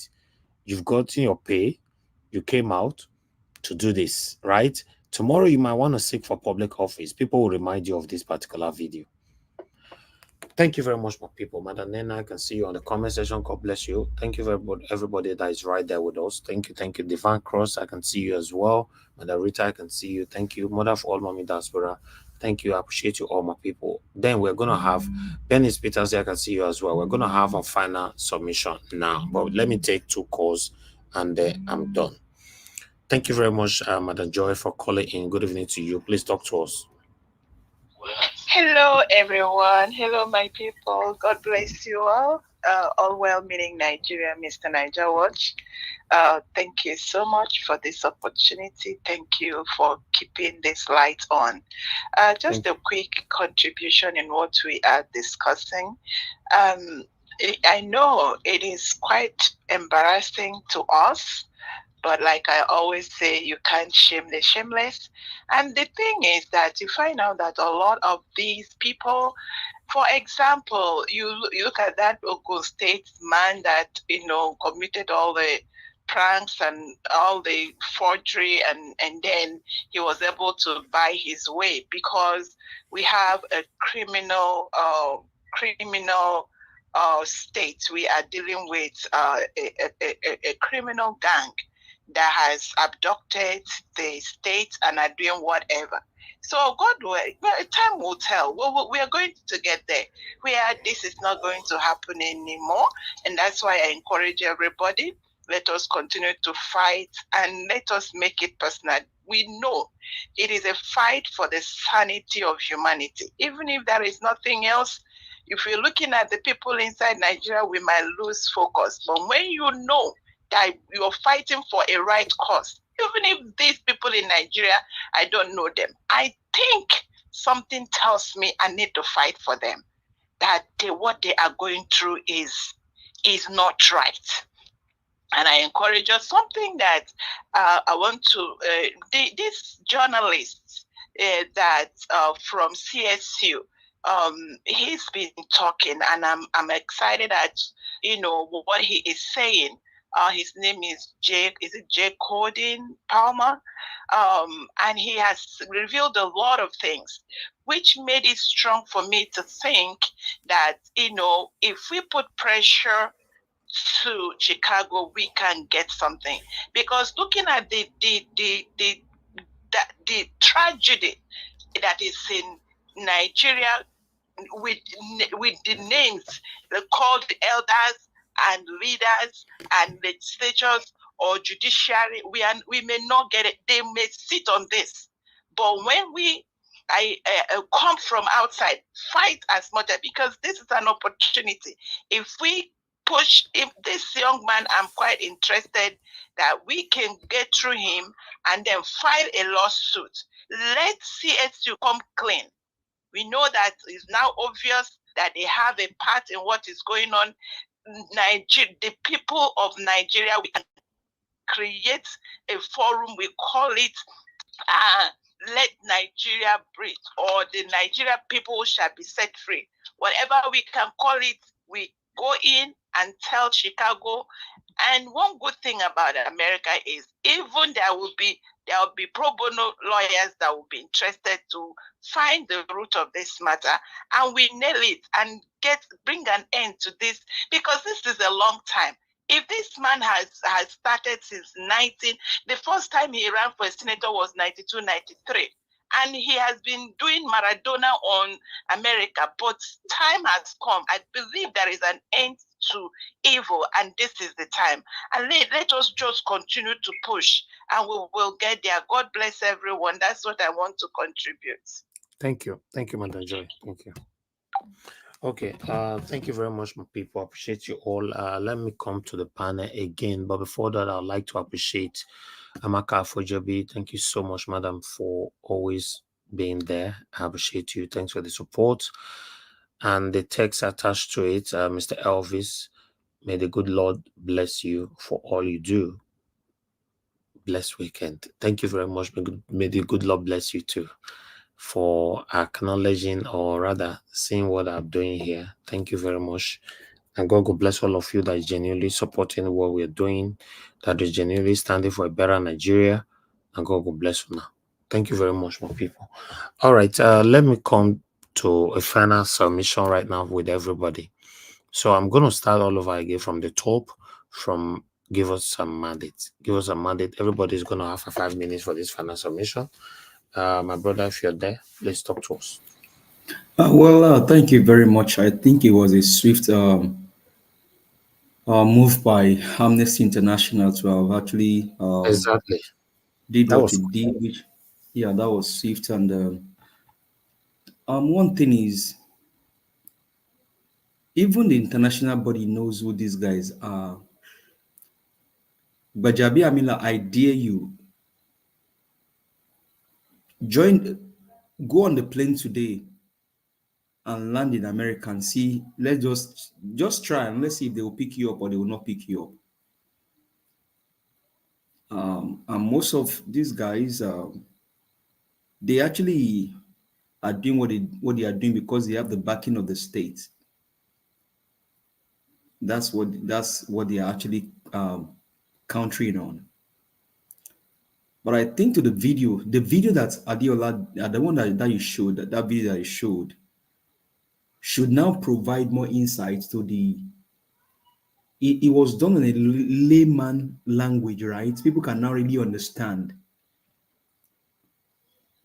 And for those that said, the other guy that was fooling himself saying that you can go and print your own certificate can now understand what it means to go and print your own certificate. And that person put it there, the frequently asked question and the disclaimer that they have on those websites and things like that. That is how delusional people have, trying to support what is not truth. But you know, Amnesty International did a good job by doing what it did. We'll just keep pressing. Atiku is filing a case already to the Supreme Court. Let's see how this whole thing plays out. But other than everything that is being done, Nigerians, listen. Atiku is a Nigerian citizen. Peter Obi is a citizen. Mr. Elvis is a citizen. Everyone is trying to do what they can do in their own capacity. If we unite together, we can throw these guys out. All we need is unity. And I think, Mr. Jonathan, people, they know the power of protest. They know what they can do. They know they are right. The only painful thing is the fact that people don't have the same machinery that these guys have.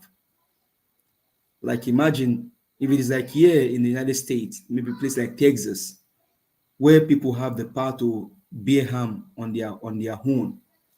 then the DSS guy will not have the ability to do what they are doing. So that I think that's where the people are relenting. But if we activate Amici 101, everybody go look for stone. That's about over 200 million plus stones. And then we unleash it on this evil men, this evil apparition. Now, allegedly, now I see on Twitter, INEC is begging religious leaders to talk to their people to come out and vote in Imo State. You see the evil. They can now go and that means, man. And these religious leaders, they know this evil going on and they will not speak against it. So, well, Nigerians, we are the one that will decide what we need to do to these people. Either we fold our hands or we fight. But we all need to stand up against this impunity. Mr. Elvis, thank you for all that you've been doing. Engineer Francis, I'm going to reach out to you. I think I got your number yesterday. I'm going to call you on what we discussed yesterday. Thank you very much, everyone. Always glad to be here and lend my voice in my own capacity. Thank you so much. Nigeria will be great again. Thank you. Thank you, my brother. We are always happy to have you here. Your voice goes a long way. Thank you. All right, let me quickly move on to Boy Gentle. Thanks for your patience. If you're still there with us, you have your 5 minutes final submission. Okay, let me move on to the next person quickly. Mr. Jonathan, please give us your final submission, 5 minutes, sir. Yeah, thanks. Thank you very much, Mr. Harris. I really appreciate the time and the opportunity. I just want to, close by starting with what the last speaker, Stephen Amanda, said about unity. I agree with that to a very large extent. That what we need in Nigeria, especially those that are in Nigeria, is to come together. Same thing applies to those of us that are outside Nigeria too. We have to come together. This is actually the acid test, even for us that are outside Nigeria now. This is our acid test now. If there has not been any reason to even take action or to come together, this is it. This is our acid test too. I don't know how it's going to be done. Maybe someone will have to lead. The video that I think, it was the last speaker who said so that even in US there are law firms. Those Nigerians that are in the United States. It is on you to initiate this. It is not entirely on you to bear the burden entirely in times of weather resources, but it is on you to initiate it. In other words, to jumpstart it, to kickstart this process. This is a serious one for us, and we should do it. We must keep the fire burning. We must keep it burning. We must, you see, there's this. I think it's a general saying in Nigeria that the child that said his mother will not sleep. He himself will not sleep. See, all the politicians in Nigeria, they can't be having feed day every day. I mean, going forward, enjoying inside their evil, inside their criminality. We have to keep the heat seriously on them. The disgrace, the humiliation, the international disgrace. Let them be feeling it, be seeing it day by day going on without relentless. This must happen, and I believe that's where the unity comes in. And I'm calling on Nigerians, especially Nigerians that are in the United States, because this is the jurisdiction. This is where this actually happens. They must do this. They must do this, and then it is only for them to now let us know what to do. They must start this process. There are platforms all over. This is one of them. This is one of such platforms. We come here, we discuss about this all the time. if the process is jumpstart and then this process is gets started, this is one of the platform I believe that will say one or two things about it, and we will see it. We will take a look at it if who are who, what we're going to do individually or collectively. But we must do something here. We cannot just fold our arms. That's what I want to say. That's our own way of checkmating them. I would just want to emphasize that and end that with that today. I want to thank you very much, Mr. Elvis. I want to thank everyone. I wish everyone a pleasant night. Thanks. Thank you, sir. Thank you very much. God bless you. All right. Let's hear from Mr. Edwin. Mr. Edwin, please, your final submission. 5 minutes.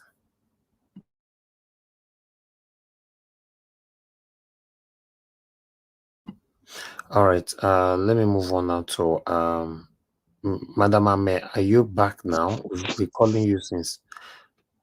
Thank you very much. Mr. Elvis. Okay, all right. Okay, they are back. I wanted to take your slot to Mr. Edwin. I don't know if you call Mr. Edwin. Take Are your you in time. hurry? Are you in hurry? No. Go ahead, sir. Go ahead, Mr. Edwin. Go ahead. Okay. I should stop for that. Hold on, I'll come back to you, Madam Ame. Thank you. Yes. Thank you very much. Like we've said, like the last speaker, I will beg those in America, because that is now where the fire is burning from, the earthquake center. It's like right now in America, most especially in state of California. Let them continue with massive protests. Let their people in America, let them organize themselves. That they make a massive protest. That will now draw the federal government interest again, because when they start to investigate this thing, the whole truth will be coming out. And it will now start to come out the way it is. Whatever role they must have played and how they did it, that fact will now submerge. Like what I was trying to remember just in my first submission, I was trying to remember Femi Fani Kayode. Why is it that Tinubu did not give him any ministerial position? It's because he felt it's irrelevant. The person that was relevant to him was Festus Kayamo, because he knew he had a better knowledge or a standard knowledge about this forgery, because they were the one pursuing, chasing this case before now. So it's not because he's more intelligent or he has done noble. No. It was like, thank you, or take this and keep quiet. That is exactly what happened. And as I'm saying this thing, I will continue to say it. Not that I read it anywhere or I saw it anywhere, but these are my personal reasoning. I just wanted everybody to understand it. Because if you don't say it, the way you feel it at times is that you'll be disturbed after you go out of net. Because like there are societies you are supposed to say, you didn't say it that way. That's number one. After that being said, I'll beg all the obedience. Please, those listening, we should get this thing clear. We should stop to say we will pepper them or we has to arrest them, has to do this. Why? I think I have a little bit knowledge of why I'm saying this, and I'm going to say it now on the air. This is what they are listening. And they believe is the mandate of what the people can push Obi to do against them. This is exactly what Abiola said that he was going to do to the military boys. He said, when I take power, when I'm there, I bet you from the independence till the last day I took office, all that has been ruled, I'll bring them all and try them. And those that was found wanting, he will make sure they rot in jail. He will make sure they rot in jail. And that was the basic reason why Babangida vowed he would never visit there. Then the military boys, they all now rise and said, okay, we will see who will hand over to you. So it's normal with these people. Because they know what they've been doing, they will always be disturbed when they feel you made up your mind to try them, or you made up your mind to do something to them. No, they will never let you see the light of tomorrow. And that's the truth about this thing. So, gentlemen, if even our principal is going to do it, we'll leave that one to him, and then we will refrain from saying that thing all the time. Because these people, they are deadly afraid. You see, you start to hear trillion now. Somebody like my very good friend, CN, was talking last time that somebody said he's going to return 50 billion. And they are not telling somebody stole $1 trillion. 50 billion naira is nothing. For somebody that take $1 trillion, they are telling you one person take $1 trillion, meaning one person took $10 billion. That's the meaning. If somebody take $1 trillion naira, means somebody took $10 billion. So are you going to compare it to 50 billion naira? So these people, they've gone too far. They've made this nation dry. They've put this nation into pain, stress. Otherwise, if Nigeria were to be a human being as a country, All right. by now it would have long been dead and would have resurrected. So please, ladies and gentlemen, let us refrain from that word. Nigeria was, I don't know if you don't like it, but that is the truth. It affects these people. They are afraid. They are not settled. So that's why I'm using that word. That we should not. I mean, we should pretend we don't know what will come up later. It's better we don't say it than when we are even saying it again. It threatens them the more. So that's my submission to that. So thank you very much, sir. Thank Yeah, I thank that. Thank everybody. All right. Bye. Thank Yeah. you. I support what Mr. Edwin said, calling into the show or being part of the panel saying Supreme Court or this or that, sometimes I'm not sure is right. But meanwhile, let's move on. Let's move on to Madam Ame. Right. Please talk to us, Madam. Good evening to you. You have 5 minutes. Yeah, good evening, Mr. Elvis. Good evening, my panelist people. I greet every one of you. Sorry, I don't know. These people, they have been attacking people since yesterday, like 4 times. I tried to comment. The moment I'm giving my comment, in the moment I want to finish my comment, they just take me off 4 or 5 times like that yesterday. I couldn't came in. The same thing they are doing now. Try to advise one day Arise TV not to do anything. They can never stop the truth.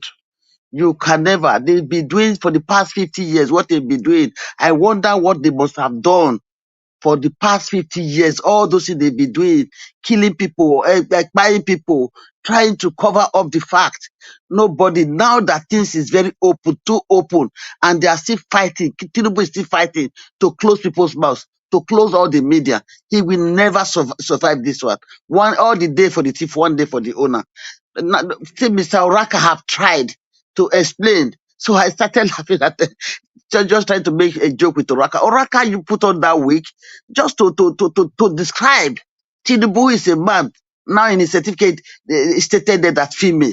It's a part of to how to describe Tinubu.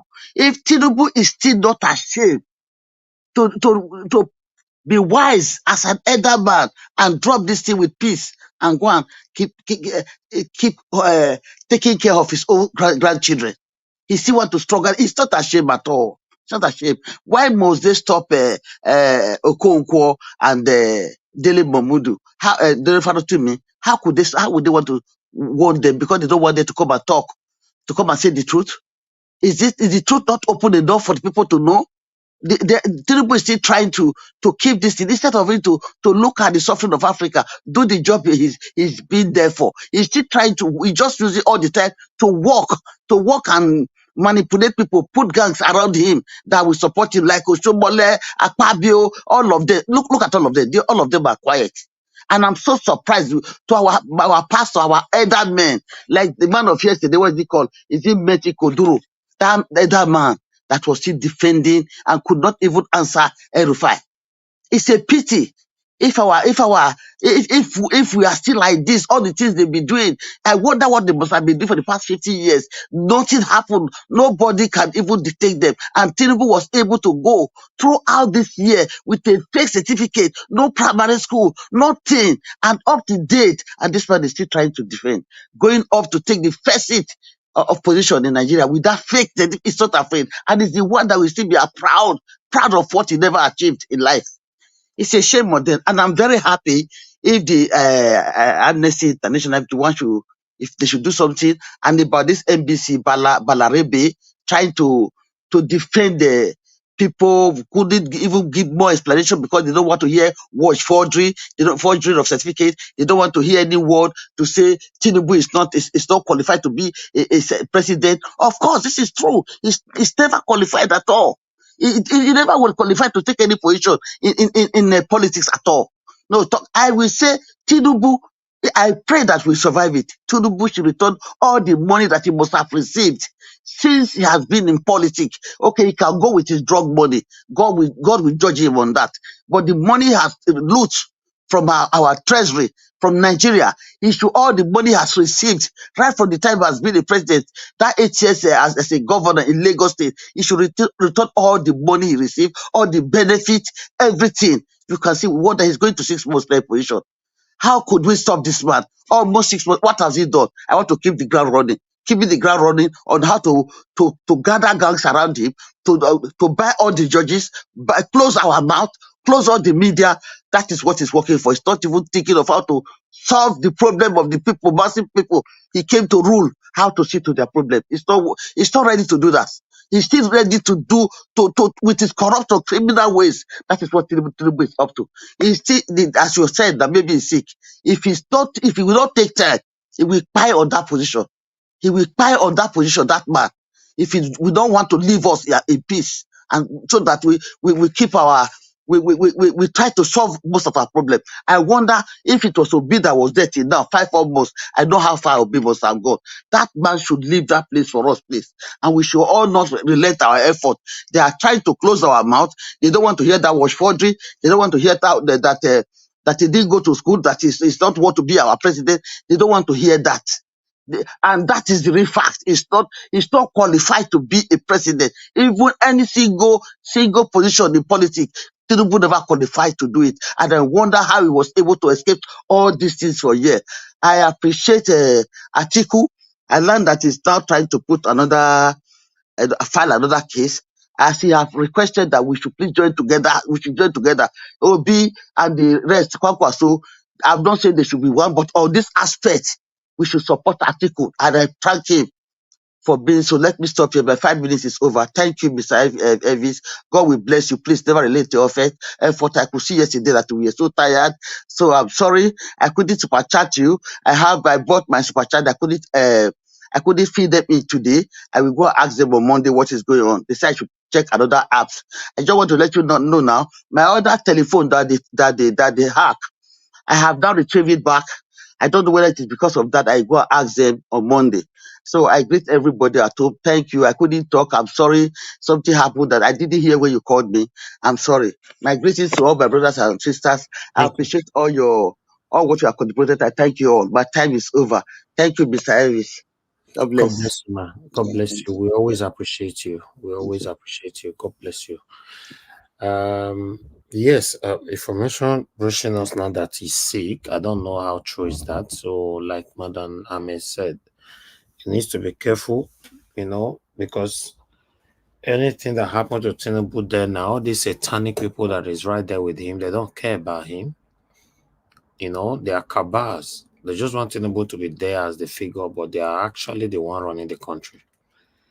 I just pray, we get a new Nigeria with this all effort that we're putting in.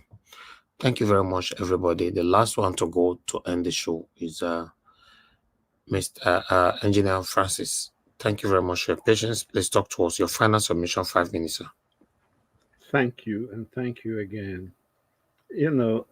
It's real funny how things happen. Like now, hearing that he is sick, it's like one part of me, is like wishing him well. But another part of me is like, hey, let him go join his ancestors. And that's not good. So, Mr. Tinubu, when you have people that feel this way about you, do something. Change your ways. Now, let me address something that was brought up about Peter be going after Tinubu. Remember, Peter B said it during the campaign that if you are a store owner and you come in the morning and open your store, and then some thieves come and steal something, for you to leave your store and go chasing those thieves, by the time you come back, the rest of everything you have in your store will be gone. So he said he is going to concentrate on fixing the store, not on chasing the thieves. So let's not get it in a way where it will sound as if we are telling him. He already knows that there are thieves that have stolen from the store. Their own case and their own deal will be on a later date, but he wants to concentrate on bringing the country back. Now, I don't know, I have mixed feelings with Amnesty International jumping in on this. And I will say this, Amnesty International, if you are going to jump in on this, where were you when Buhari, that's Tinubu's predecessor, through that NBC sanctioned Channels TV? I think they fined them 5 million naira because Dati, our vice president, said, CJN, if you inaugurate this man, if you swear him in without the 25% provision of the Constitution in FCT, you have just finished the Nigerian Constitution. So Amnesty International, is that not freedom of the press, which came out of freedom of speech? Where were you? Now you are coming there because Arise got this. Please, if you have to be fair, because I'm looking at all of you guys as bad trees that will come up with bad fruits. If you will get into this Arise TV thing, go back. Amnesty International, let me give you the real project. Go back to IREV. Go to all those polling results where you can see scratches and everything, figures changed. Those are people. Those are people's voices that these people changed. Those are people's voices that these people just muted. So Amnesty International, if you are coming in, come in through the door, not through the window. Yes, you guys might say something that will make some people say, oh yeah, you are coming in, but bail, in fact, come in through those votes on IREV. Just send some of your guys to just go and look on the IREV. Pick any state, pick any local government. By the time you go through a few, you will see where those mutilated results, those are voices of Nigerians that are being muted. If you are going to be what your name proclaims and what you make us want to believe, go and get those voices back. Or if you can't, start something on that. I'm not interested in you are going to save Dr. Abati and all those people. Save more people, save Nigerians. Thank you. I wish they would do as you said, but for me, I still don't trust these people. Even though they start saving people today, I'm still not going to trust them. The only reason why you guys have not really seen who Tinubu really is or this satanic APC is because this whole case and everything that is currently going on. Immediately, the case is over. That's when you guys will know what is happening. These guys are patiently waiting, to strike. They just want the whole case to be over first. Thank you very much, my people. I appreciate every one of you that have supported us today. Thank you, thank you, thank you, thank you. Oh, they've attacked me again. I can't really do much now. I can't do anything right now. But can anybody hear me? Yeah, I can hear you. Yeah, but I can't really touch anything at all on my computer. Okay, I need to. Maybe Amnesty International is now collaborating with them. I'm looking at all of them now as they are all suspects in my eyes.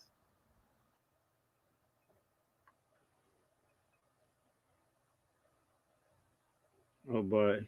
Okay, Elvis is out. Can anyone hear me? Hello? Yeah. Okay. But Elvis, it looks like he's knocked out. Okay, good. He's back on. He's back in. I think he's back in. Yeah. Yeah. Thank you, my people. Thank you. I appreciate you all. But why you pay? Well, don't worry. Let's just move on. I appreciate every one of you, my people. And I'm gonna go bless you now. Yes, we've come to the end of this broadcast. We're gonna come back again tomorrow by 6 p.m. So endeavor to join us. Every day we are here 6 p.m., 7 days a week.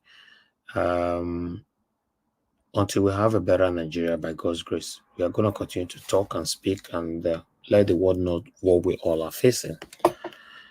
If it's not happening to you today, doesn't mean it's not happening to others. If any member of your family, nothing is happening to them, doesn't mean it's not happening to others. A lot of people are losing their lives every day. Many are hungry right now as we speak. You know, a lot of people are victim of suppression, oppression, in police brutality, and many things are happening in Nigeria right now. Like I said before, the middle of this broadcast, if you're visiting Nigeria this December, if you think it's very, very important, then you can go. But if you think it's not that very important, I'll advise you to hold on for now. Because you're going to Nigeria for now is very, very risky. No single security. Information coming to me from there is terrible. I understand, yes, a lot of us believe in God forbid, God will not let this happen to us. But remember, it's the same God that uses us to talk to ourselves. So instruction is very, very important. If you know that you've planned to go visit Nigeria to go celebrate Christmas and New Year with your family back there, one thing you must keep in mind is that there's no single security right now in Nigeria. You know, anything can happen. But I pray that never be your portion, be my portion, or be our portion in the mighty name of Lord Jesus Christ. But it's very, very good to follow instruction. You know, Nigeria is terrible right now. It's terrible. Everything is serious. It's not working. Nothing is working. But it is well. Let's continue to do our part. I'm doing my part. You're doing your part. You know, if you are one of the people that is supporting the satanic APC to continue with all that we all are currently facing, don't worry, your time will come. That's all I can say. Thank you very much, my people. I appreciate every one of you today. People that I still have on the panel with me have given us a mandate with me. Thank you very much. Boy Gentle, thank you very much. Mr. Jonathan Kinsley, thank you very much. Madam Amebrat, Engineer Francis, thank you very much. And those of you that were here as well and have left, thank you. Those of you that called in, I appreciate you all, my people. Those of you that supported this channel today, I want to appreciate you all. Our 7 girl made started it, followed by Mr. Joseph Orji. Thank you. Love God is my strength. Mr. Johnson Emmanuel, thank you very much. Now God bless them, my people. Nana Henry and Amaka Afojabi. Thank you, my people, for always being there, for always encouraging us on what we do here. I want to appreciate those of you that write there on the comment section. Mother of all mommy diaspora, I always appreciate you. I'll continue to appreciate you. Thank you very much for all you do. Love of God is my strength. Thank you very much. Then I have Tony Africa. Thank you very much. I appreciate you. Peggy Mondi, thank you very much. Lady G, thank you. Love Maduka, thank you very much. Then Esther, thank you. Mr. Edwin, thank you very much. I appreciate every one of you. Atlantic, I can see you. Thank you very much. Social Method TV, thank you so much. Now God will bless you, now, my people. Continue to stand for what is right, even though nobody is watching you. just stand for what is right. In your bedroom where you are alone, stand for what is right. You don't necessarily need people to be watching you or looking at you before you do what is right. Just do what is right for you to have peace of mind. Not in this life. Death is inevitable. None of us is going to live forever. You know, just do what is right. Stand for what is right. Even though what you're losing everybody, lose them. If it's only one that is standing with you because you stand for what is right, stand with that one. You don't need to have multitudes, you know, for you to do the right thing. Just do the right thing. Do the right thing. Stand for what is right. Now, here now, draw the curtain. Moderator, see you. Thank you. Thank you. I appreciate every one of you right there. For those of you that are going to be playing back this video, please endeavor to press on our super thanks. I noticed that people don't usually press that button. Our super thanks, press on it, support us here, and subscribe to our channel. If you are listening to us right now and you have not subscribed, please subscribe with us. Take us to 100,000. We are close. Take us there. You know, subscribe, hit the notification bell. That notification bell is very, very important for you to be notified whenever I'm on air like this. Please do that.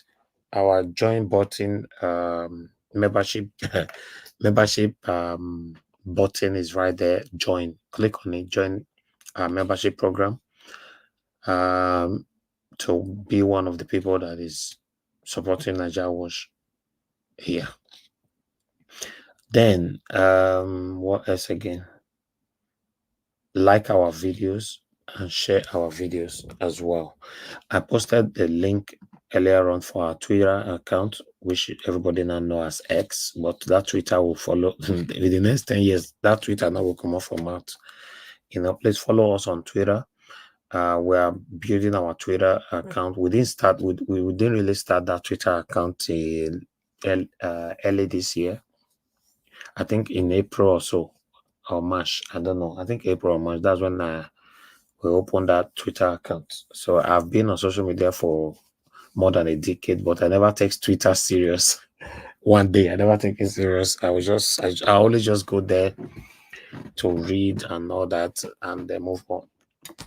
You know, but now I think we currently have over 4,000 there or so, or 3,000, I don't know. So let's take that one further as well. Just follow us there because soon we are going to be streaming on Twitter as well. We are just waiting to hit some numbers, then we'll take it from there. Thank you very much, my people. I tried to measure everything today, which we don't normally remember to do every day. You know, but yes, if you know, just do. I don't necessarily have to tell you to like before you like. I don't have to tell you to share before you share. Take our voices far so that people will know, the whole world will know what we all are facing. Forging a certificate is not a Nigerian thing. It's Tinubu thing, not a Nigerian thing. We have to continue to rebuke that. Thank you. My people, have a good night. I'll see you guys tomorrow, 6 p.m. Take care and bye.